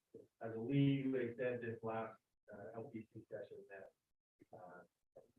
there's a really good chance that will go through the Senate, but then the House where I think there really could be an effect on that one because that's where you'll have people that.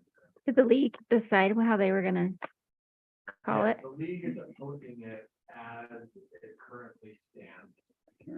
We feel strongly, and LPC voted that we want to split the bill. The two issues that they're dealing with, one, we absolutely care desperately about, and that is to clarify where the point of sale is. So we need that. But the first part of changing the sales tax formula, like, yes, we want your money for transportation effects, but we don't want it like that. That's the wrong way to do it. So we believe in the House, we have the opportunity to potentially split those issues, but right now, we got to take one of the six. Okay. Although that it's current form, we support the one element, but not all. And the bill sponsor isn't interested in splitting it? Okay.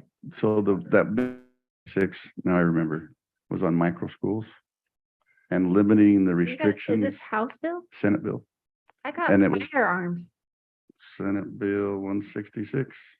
Education entity. So it was limiting what cities could do for restricting like building codes and, it was gonna put it in as a state mandate that you can't, like if it's a 3-story house or need ADA access or parking or any of those things, you couldn't put a restriction on. And I don't even really know what a micro school is considered, but anything that ties our hands and says you can't do it.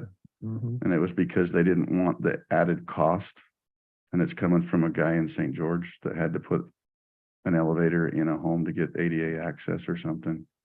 So for a school, which that spills over, they can call a micro school a lot of different things. And I think anything that ties our hands, I think we should be opposed to.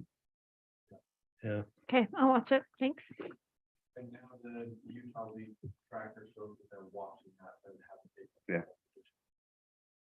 I can just see that be one of those end ones in that just gets thrown in there. Yeah.